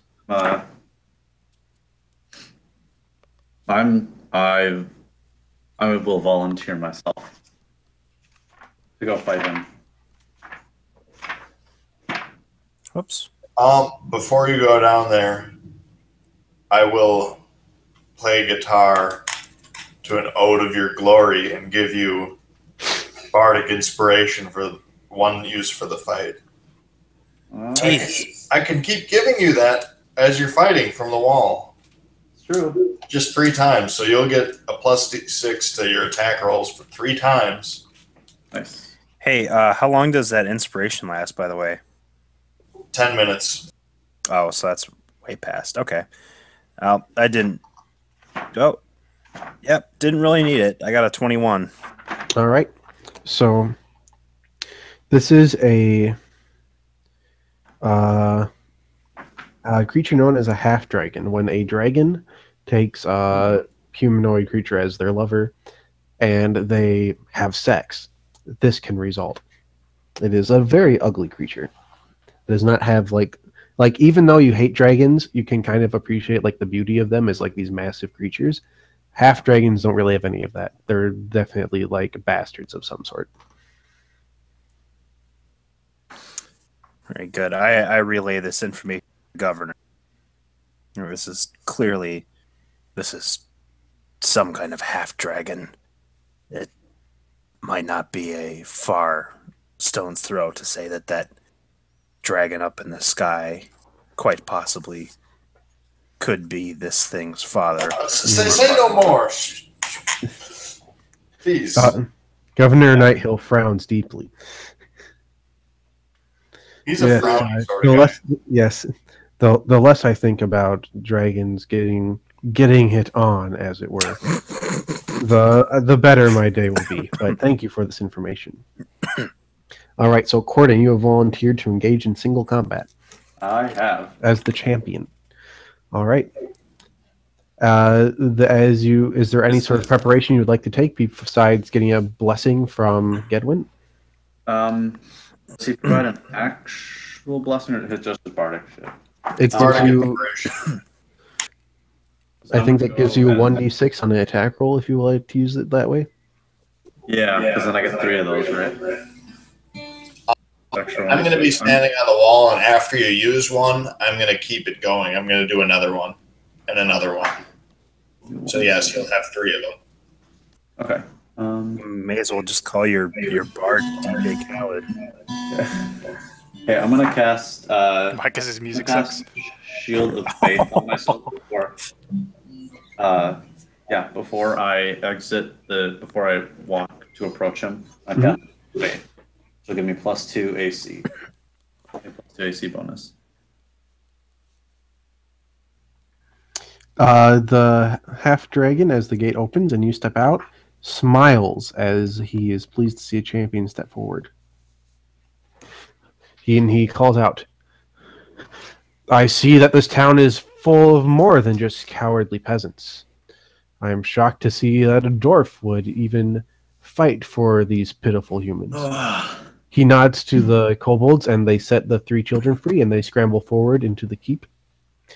But they continue to stand guard over the woman, and he announces to you, "If anyone interferes in this fight, then my soldiers have instructions to kill this woman, and then they will all set upon you.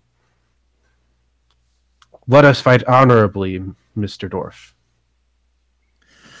I smash my hammer against my shield a couple times, and whisper a prayer to Tyr, asking blessing in this battle.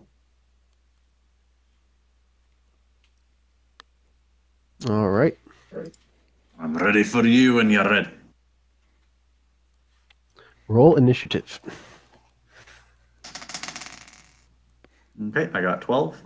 This guy tells you that he wants to fight you man to man with no help, and you immediately turn to your religion.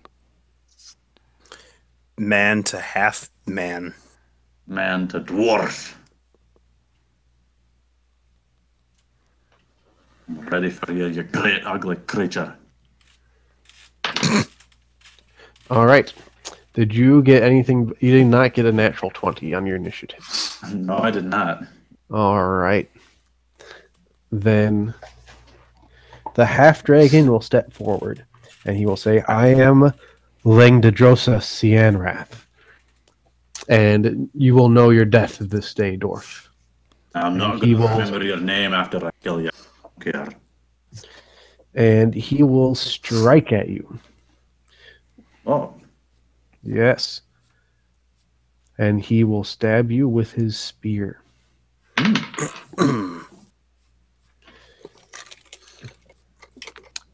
Does AC 14 hit? It does not. I have 20 AC, by the way. All right. His first swing at you misses, and then his second stab at you misses as well, clanging off your armor. Nice try, and I have some of mine. I'm going to use one of my war priest, or my, what is it? Yeah, I'm going to use one of my bonus, my bonuses from the Divine Favor. Mm-hmm. So I'm going to roll 2 attacks. Oh, first one definitely misses.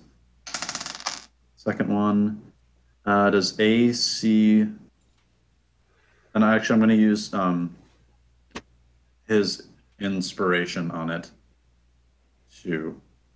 So I'm going to go and I'm going to add 4 to the hit.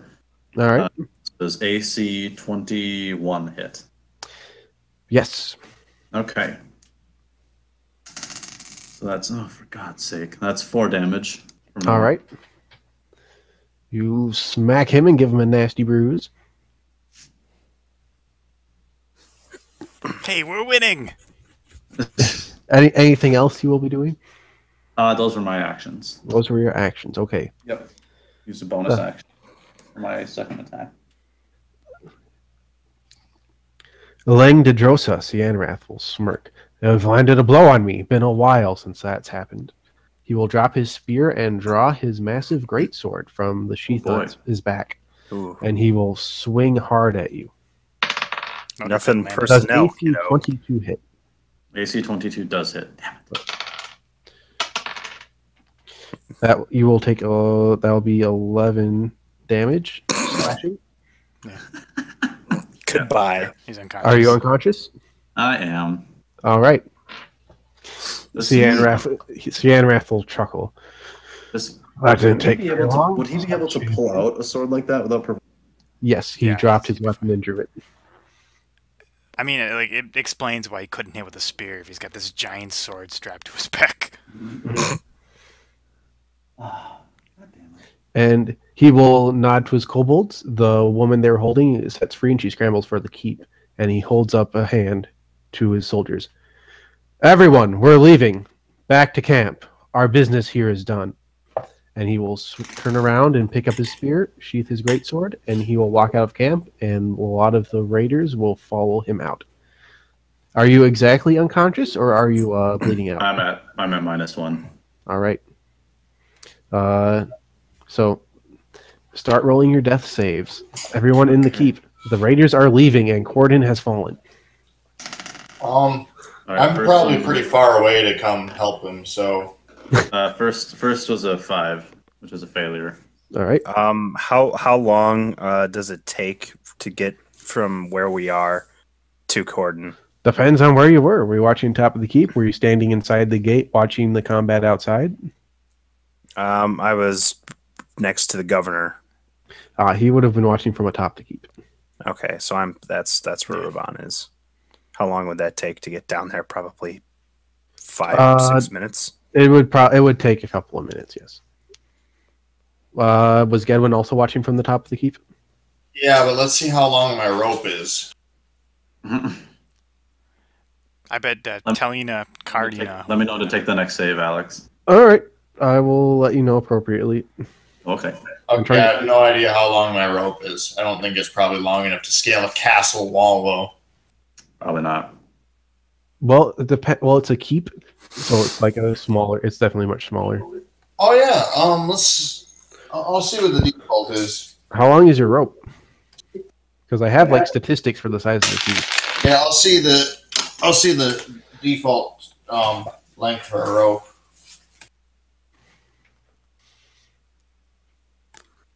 It's got to be, what, 50 feet?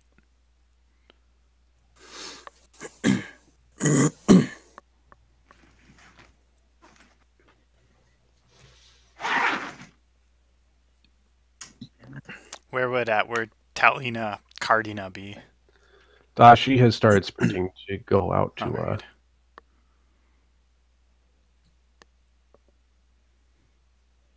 It's 50 feet.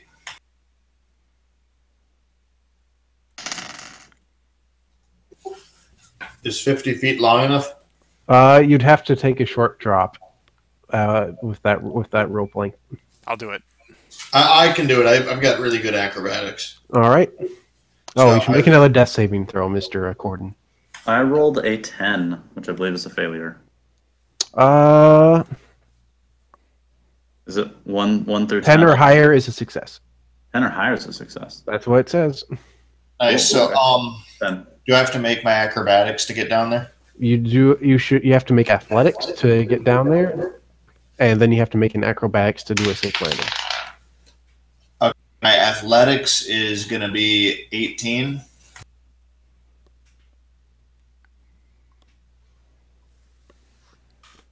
All right. And my acrobatics is 21. Oh, you make it down safely. You only take 1d6 points of fall damage. Okay. Oh, 4 damage. Not unconscious. Well, Not unconscious. I'm unconscious, so I can dust myself off and run over there. Well, that takes some time, so Corden should make another death saving throw. Oh, there's a success, 16. All right. one more and you pass. Yep. Yeah, 2 more. But fortunately, our bard is able to reach you in time. Hooray! If Assuming he doesn't fail his... if he had not passed his checks, then he, like every failed check, would have been another death saving throw for you. God. And potentially a poor athletics check would have been death for him, as he falls from a great height. Yeah, snaps his neck. How much health do you got left, Paul? 2? Oh, no, I got 4 left. 4 left, okay. However, I'm not the guy for making your medicine checks. Yeah, it's medicine. Great. That's why I should have How it cut. goes.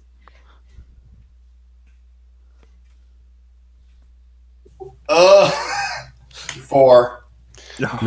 Medicine 5e. I wonder if a failed check automatically makes you fail a death saving throw. Oh. Please no. Wait, I wonder if I would have had one of the potions. No, we never got potions. No, I never took any of that. Yeah, have time. we got them from the keep people. When? We went back into the tunnel. Yeah. A failure on a medicine check does not make you fail a death save stuff. It just means awesome. you fail to stabilize, and this character cannot attempt another medicine check. Dang it. Okay. So make another death saving throw, Corden. Well, I'll end my turn by 7. telling him to throw me a potion.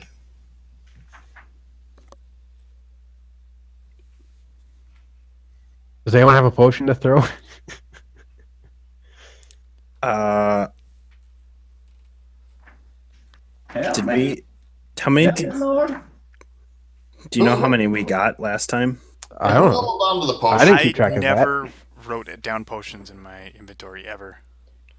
No, I don't recall. I don't recall. I thought we drank some or something. I don't recall. You taking- have drank some, I believe.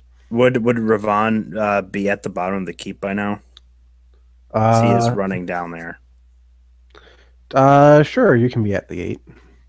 Okay. Does Ravon reach Corden before his final death save? Make an athletics check. How fast were you running through this keep to save Corden? Oh, goodness me. Let me look at my athletics quick here. Oh, I have very nice acrobatics and not very good athletics. We'll see how this goes.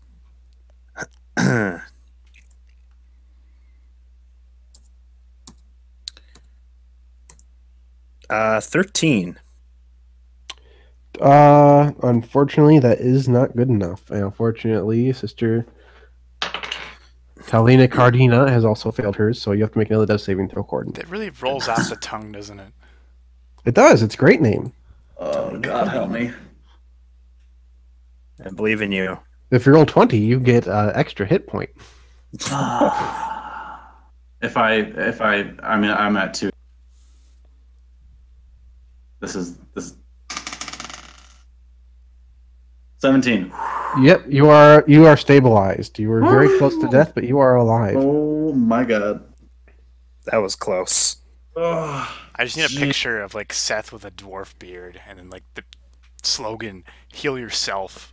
Mm-hmm. Fortunately, Paul took your failed death saving throw with his medicine check. So apparently. Oh lordy. Yeah, I rolled everything in good except the medicine. It's like my second bad roll today. all right. The town is not in a great state, but the raiders have left, and a lot of the townsfolk were able to get inside the keep safely. Thanks to honestly, just a lot of your hard work. Unfortunately, the mill wasn't able to be saved, but they'll take lives over saving the mill. Mm-hmm. That can be rebuilt. Mm-hmm.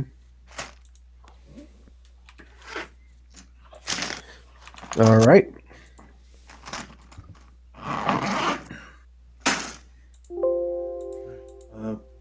I actually do have to get rolling out here. But hey, I'm slightly alive and gonna be in need of a stiff drink once I'm not dead. Mm-hmm. You fought a dragon. You did. I did. You're like, I'm glad you didn't die, because I would have been like, that would have been really rough on my conscience. No, it was heroic. He would have died for the children. So everyone is now level 2, by the way, and Governor Nightingale will have a special reward for. So that's are you saying you need to get going? Yeah, I need to get going. All right. So next time we'll do some wrap up of this part of the module, and you'll have your rewards, and Governor Nightingale will have a special one for Seth. Hey. And yeah. You guys beat back the nasty nasties of the keep. Good. Very cool. Very And cool. it did not cost me my life.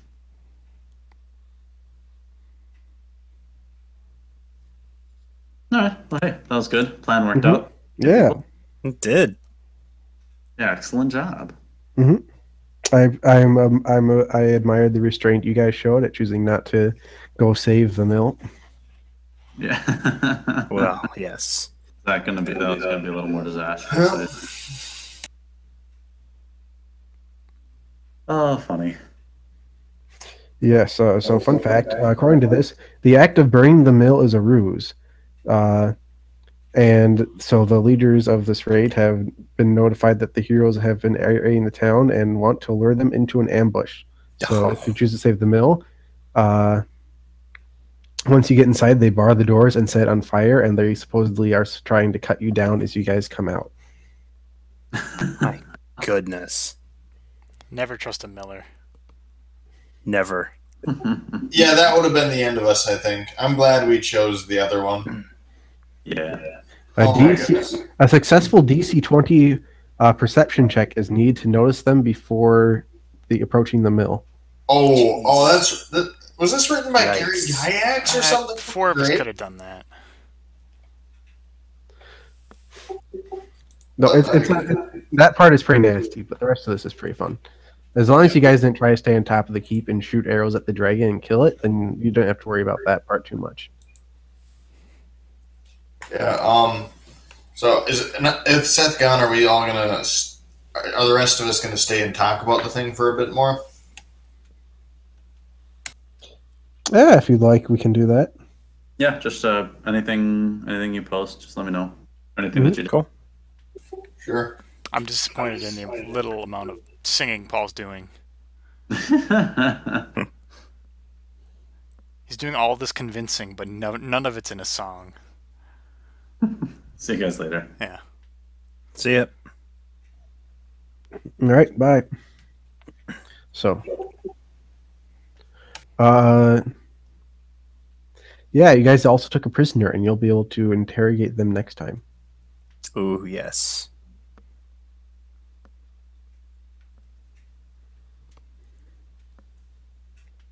Yeah, we did good. Hey, cool. I can heal us while we're doing short rests now.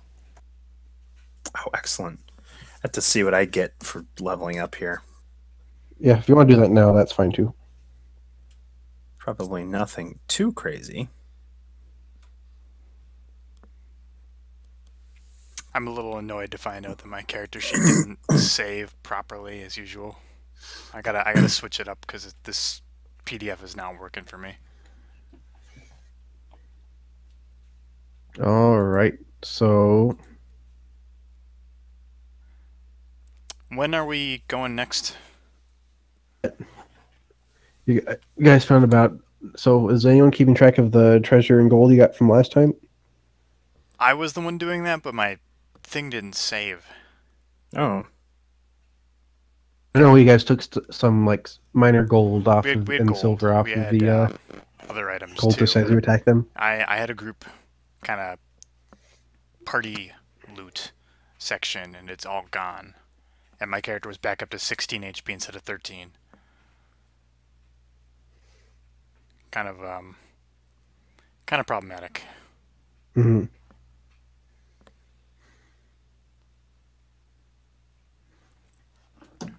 Yeah, no idea how much gold we had.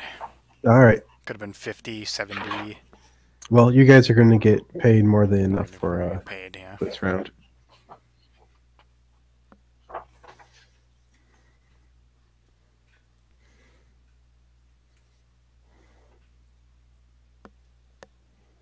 Oh.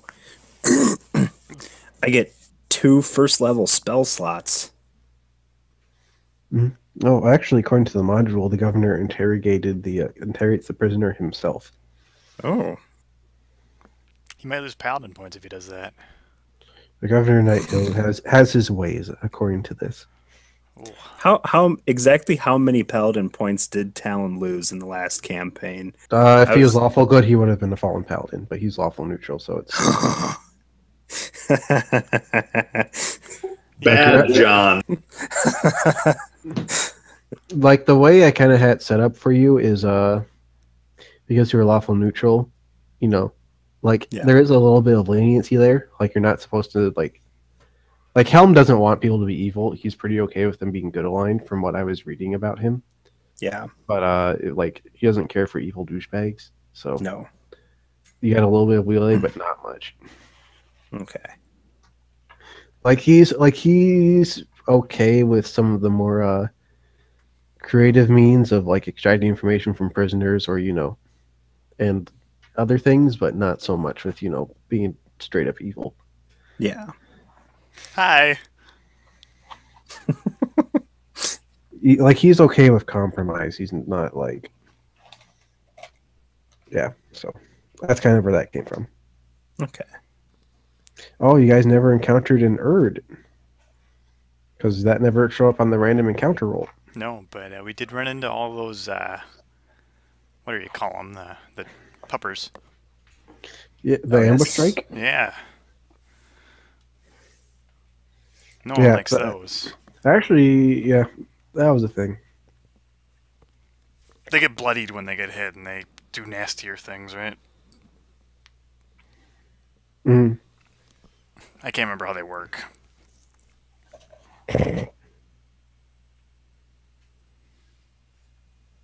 What do you guys plan to do with level 2? Well, I have to look at my... Well, I have to complete spells here. my treasure sword. Oh, dang it. Oh, what is this PDF doing? Being level 2 will be that much closer.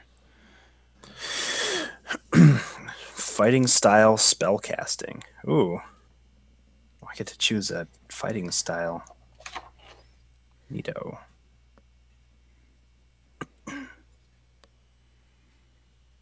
Is there a fighting style that's cobbled pincushion? It's ooh, so I can choose archery, defense, dueling, or two-weapon fighting. Probably want two-weapon fighting.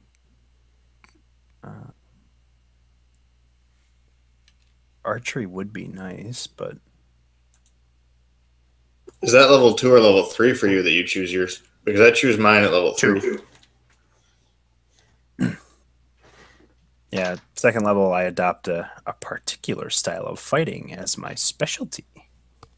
Nice. My level 3, I'll get martial weapon proficiency and armor proficiency, so I can actually join on the front lines. I have to see. That's exactly where we want you guys. My next level, I get a fighting style. I don't know if there's a. But for now, I have some healing stuff for out of combat. I can put people to sleep now, and I get one more spell slot. So that means I can do 3 thunderclaps. Ooh, that spell seemed pretty effective when it was in play. Yeah, the first time I rolled max damage with, or 1 off of max damage with it, so it was awesome. I don't get to another fighting style later on, so I have to. Yep, you with Rangers, once you pick one, you're kind of stuck with it. Ooh. If you like picked weapon fighting, you find out it's not for you, I'm more than happy to let you switch over to archery. Okay. And vice versa. If you want to try archery and then you figure out that you don't really like the archery stuff, you can go back to weapon fighting.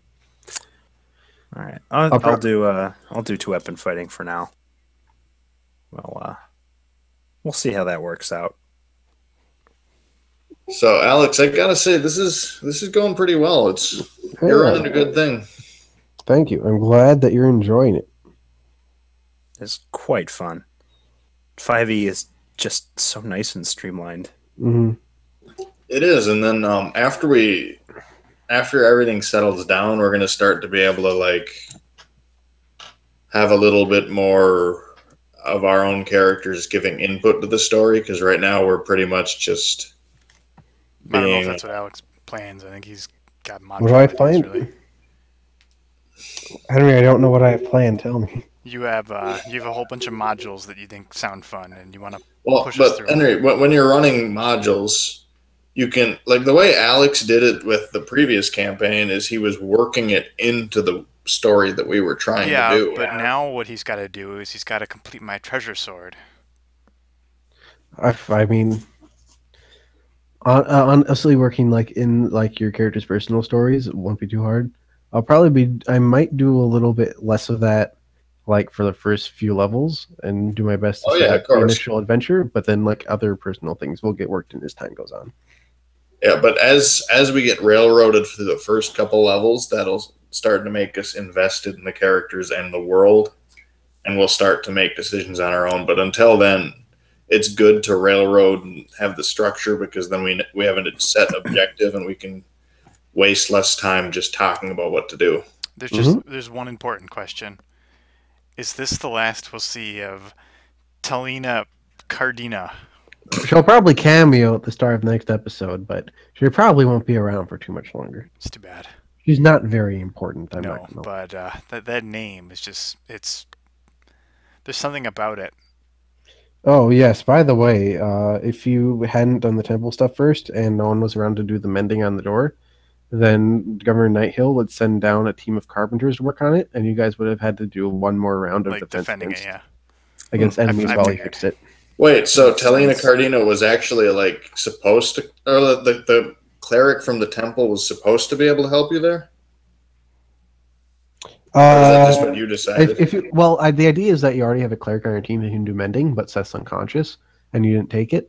So, and then if that doesn't happen, the module says if they have rescued the cleric from the temple, then she will be on hand to perform the mending. Wow, this thing's detailed. I thought you just bullcrap that. No, you would have had to do a whole nother round of stuff if you guys hadn't done the rescue. Yeah, well, we were doing pretty well, except Seth. He did fine. He took a great sword to the face. Did. That was ideal. Yes, Lendigrosa, Selene Wrath, is a powerful foe. I'm glad I didn't go down there. I'm trying not to play up my character's ego too much to where it gets annoying. I'm trying to find a happy medium. Sven couldn't tell if it was a guy or a girl. I don't think too many people can. It Yeah. is a half dragon. They He have was strange anatomy. Really struggling with that, so he was. Yeah, He was a little gender confused. he didn't know whether to be attracted or not. One thing that really messed with the pace, though, is we spent a long time planning for that temple. Nah, not that long. We were quite daunted by that. No, I feel like it went pretty quick. It's kind of designed that way. It went faster than we usually go. Yeah, if you want to think about it, the session was really only about 2 hours long, and quite a bit got done in that time because you had the dragon attack, you defended the Sally port, you got into the temple, rescued the people, and then you had this little duel with the half dragon. So that's like 4 events that roughly took about a half hour each. And now the town's liberated. 2 sessions. I also like how Alex is using the dice rolls to build tension and to build consequences into it. Like, for example, with Seth's passing out thing, he had a structured plan of, okay, people are going to try and figure stuff out, and failed rolls will have direct consequences, and passed rolls will have direct consequences. Ooh, I can get cure wounds. Definitely getting that. I'm not going to lie, I looked at the module afterwards. It's kind of structured weird, but apparently the governor, as is sensible, is supposed to have a team of healers just inside the gate to rush out to help the dude after. Oh, But I kind of didn't notice that part. But this ended up working out a lot better, I think. yeah. Well, oh crap, that was way close for comfort. Yep. Like it's kind of like Henry thinking I did 14 damage to him last time. Okay, well, at any rate, it did kind of like help for our party cohesion, because all of a sudden we see one of our guys go down and we're like, well, crap. And so we actually like worked together to try and get him. Everybody except stupid Sven short sword chipped in. Mm-hmm. I'm not stupid. I have 10 intelligence. You have a learning No, disability. I think it was good. It worked out. And like as fun as this saving the town of Greenest thing is, the real meat of everything starts up next time. That's good, because honestly, it's like, it's at that point where it's like, we've been saving this armpit of nowhere town for quite a while We're now. about to Yeah, get about- rewards. About so, like, 5 what hours was that? of gameplay. Like, rewards are going to be raining down on us, and Seth's going to get, like, some sweet... I don't know. He's gonna get the good shit. Yeah. They're getting him the greatsword that almost killed him. Somehow. I don't know if that's No, happening, but they stole it from him. a lot of nice stuff is.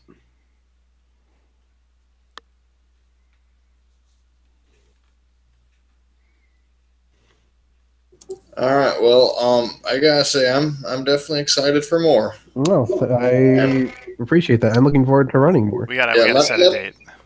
Let me know if my character's idiosyncrasies are starting to get annoying, though. Oh, not at all. I haven't started appreciate singing. I appreciate the musical flair. I'm so sad. I'm trying to play a bard, but I'm trying to play it a little different than how, like, the stereotypical, like... Actually, no, I'm pretty much embracing it, I guess. I mean, I'm a Frenchie. I'm, like, all posh and stuff. Yeah, I'm kind of embracing it, I guess. We got John over here with the super deep voice. John's ranger voice is great. Revolve. Thank you, Now, John. very seductive elf. Mm-hmm. What do you need? Please sleep with me, Talina Cardina. No, that's Together, we can make a whole elf. that's very unfortunate. I think she's supposed to be a half elf. I don't know if that was Oh, ever that's made. like extra unfortunate. Not terribly noticeable most of the time. No, and It gets lonely in the forest with Mhm. only my ranger friends. the sooner she Hey, leaves animals. the campaign, the happier I'll be. That name is nightmarish. John's voice, like that he's Neverwinter Nights voice. Like in Neverwinter Nights, they have like Human male voice 5 or like whatever. like they have like Male voice human 3. operative or something. Orders. A pile of corpses. I appreciate that there isn't a failure for medicine with regards to stabilizing a dying. I really do too. It makes Yeah, it that's feel quite nice. like you can actually try, even though you have 0 on the points for it. Hmm. I mean, it can lead to other issues, like if you're trying to diagnose an illness or poison, that has bigger consequences. But there isn't one for trying to stabilize a dying companion. Yeah, I really like that. I suppose I could flavor it in, but I don't think it's necessary. So what you're saying is there's hope. Seth's character could still kick it. Might be poisoned from that sword. Oh, sure. Yes, there we go. My goodness. Oh, John, you get your first ranger spell this level. I do. I get 2 of them. What you taking? I'm going with Cure Wounds for sure. Ooh. I'm trying to find the explanations for the spells, and I've only been able to Oh, find... it's after the. It's the next chapter, and it's all alphabetical. Oh, okay. Yeah, because they have a. Oh, I see it now. Oh, there it Because is. chapter 10 magic is like 2 pages, and then chapter 11 spells is like 50. Yeah, that's how they had it in D&D 3.5 too. But Ranger spells. I Oh, feel animal friendship, John. Yes, I saw that. Good berry. That will actually save people's lives. I feel like we're keeping Very it much could. pretty simple right now with our characters. Like, I feel like John is a pretty archetypical ranger. I'm a pretty archetypal bard, kind of, except I've got a little bit more combat focus. And then, Seth is like, you couldn't get any more archetypical for him. Mm-hmm. Like He's a dwarf fighter. He's a dwarf fighter, exactly what you expect out of it, but he's got cleric spells. And then Henry is just like Unhelpful. Henry's like misogynist Rain Man or something. I've never heard. That is a term.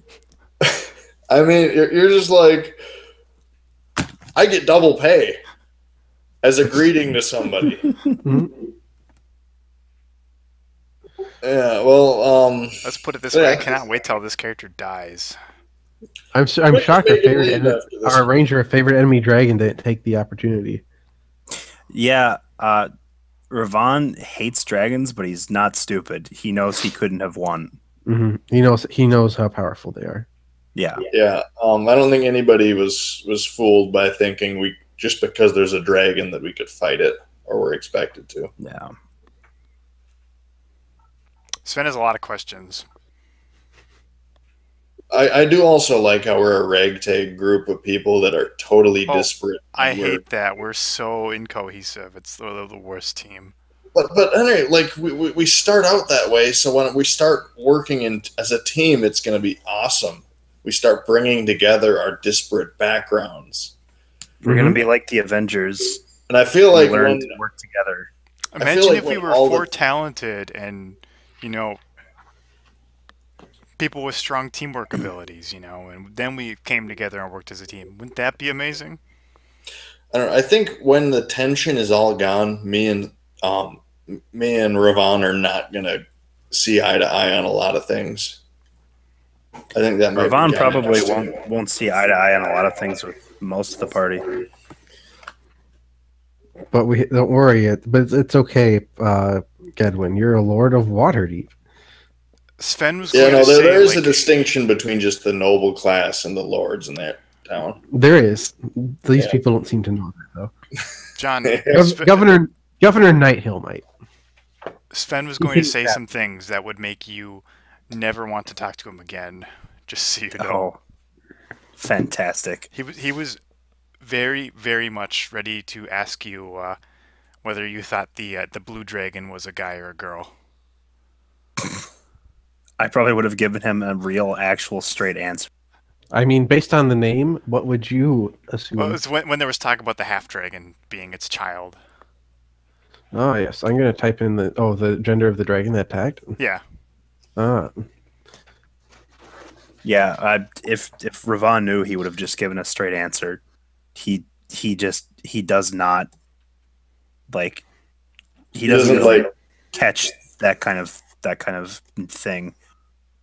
He would have seen it as a genuine question, or at least at the very worst, a very ignorant, person asking him his opinion. Well, Sven is a very ignorant person. I have a picture of this half dragon. He's also he's not the best ally to have. He's watched a lot of allies die, and goody. Cyan Wrath. What exactly is the spell casting?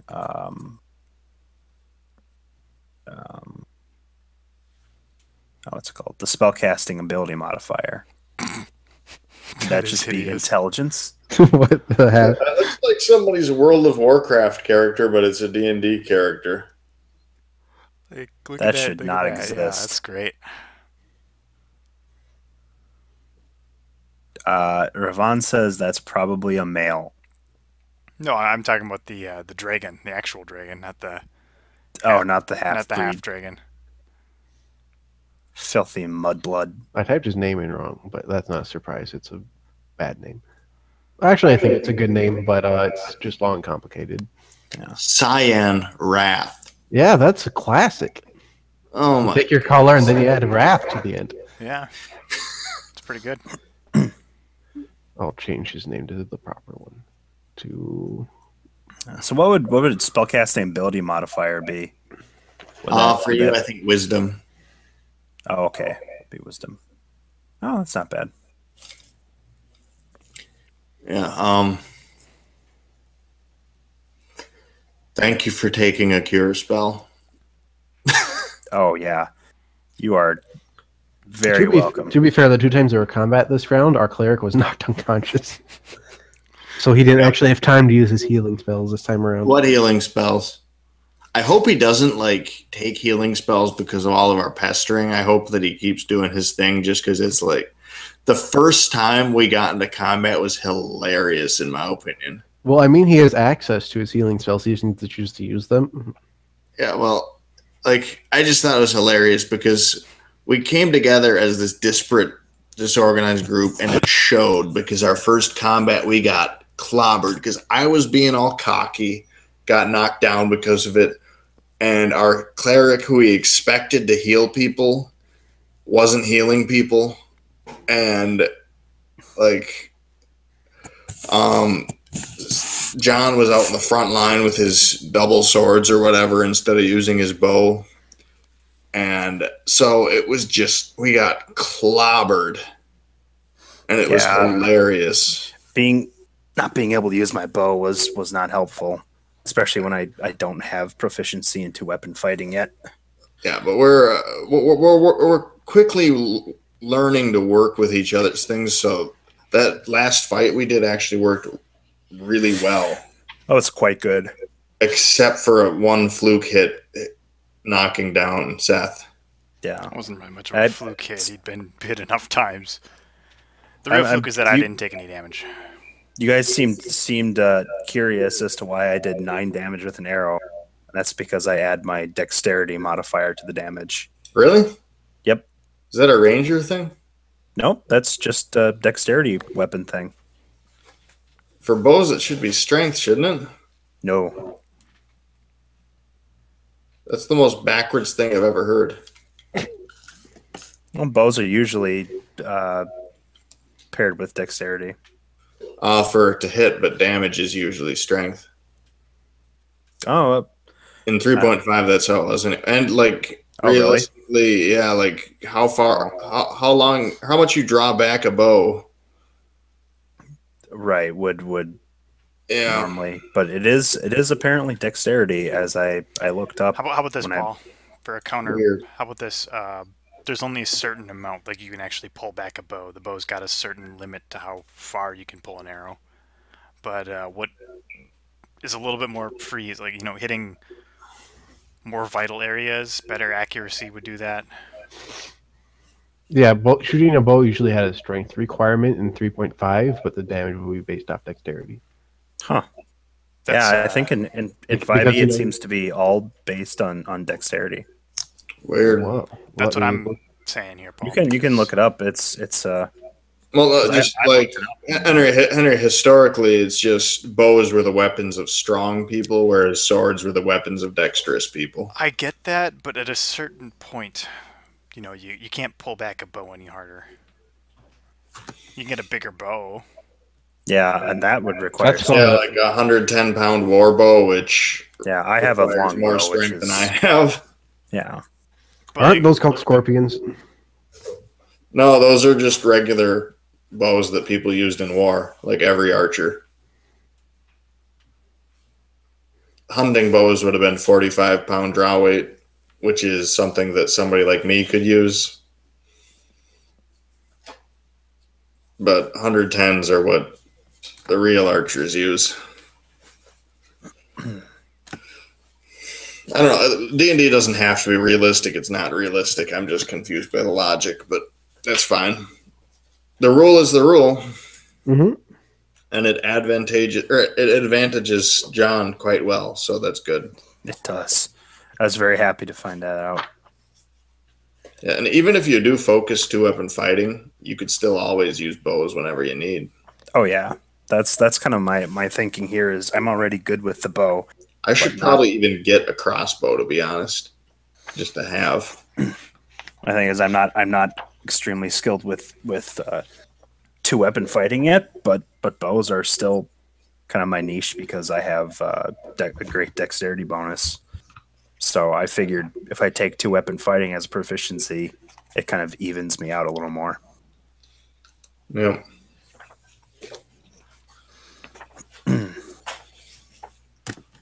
Let's see what I've. Let's see.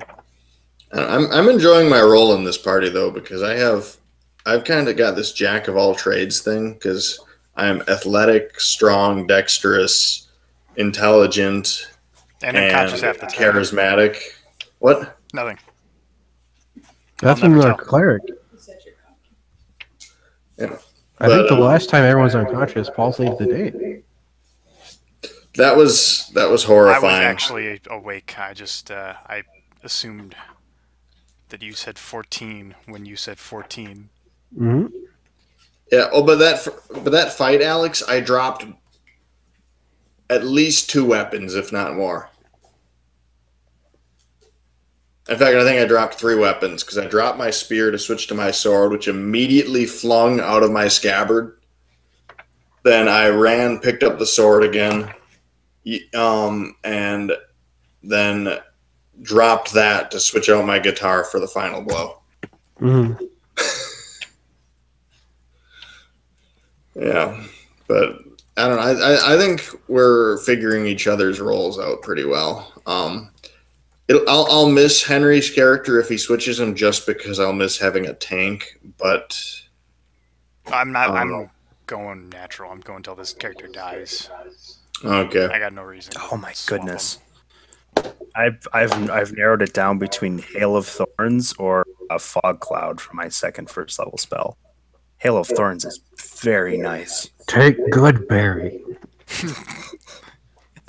You eat it, you heal a hit point, and you don't have to eat for an hour. No, for 24 hours. Jesus Christ, that's overpowered. that might be better than the cure spell as a cure spell. I mean, I think as long as I think Goodberry is probably what the spell will take if you're like traveling long distances, and then you like switch Yeah. to a combat spell when you Yeah. get close to camp, because you're not going to take Goodberry if you're going to invade like a camp or go into a dungeon. No. It heals 1 HP. Oh, really? Only one? Yeah. Take the Goodberry is yeah. Fog Cloud would be nice for sneaky things, but Hail of Thorns would be great for combat. Yeah, I took sleep for like covert things because that'll be helpful. Instead of having to convince people to leave, we can like put a mass group of people to sleep and then actually work with stuff. This spell creates a rain of thorns that sprouts from your ranged weapon or ammunition. In addition to the normal effect of the attack, the target of the attack and each creature within 5 feet of it must make a dexterity saving throw. A creature takes 1d10 piercing damage on a failed save or half as much damage on a successful one. Ouch. Would you say you're making them feel the thorns embrace? Yes. Yeah, Hail of Thorns is quite good for a first level spell. Yeah, make sure the first time you use it, you scream, "Feel the thorns embrace." I'll roll a nat 1 and accidentally hit our dwarf in the back. Oh, he might like that. He's used to it by now. Hmm? Yeah, at this point, it's weird if he goes into combat without getting shot in the back. Yeah, I'm taking Hail of Thorns. That's very cool. Yep, it's going to be very cool when you shoot Seth with it. Oh, John, yeah. you should have shot him like during that fight. Just You had a good vantage point. Just aimed at him Yeah. and just shot him. I'm sad it didn't go in our favor because I was helping quite discreetly. Jerk. Seth got a hit off on Lang de Drosa Cianrath. And Did. unfortunately, he didn't realize that it required help. What was it going to do after that? Oh, I surrender. No.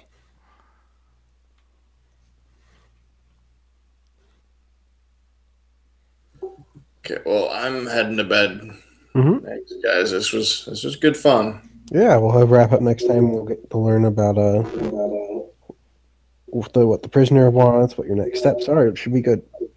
Oh, I have to roll HP. Oh yeah, so do I. Let's do that while everybody's here. Cults.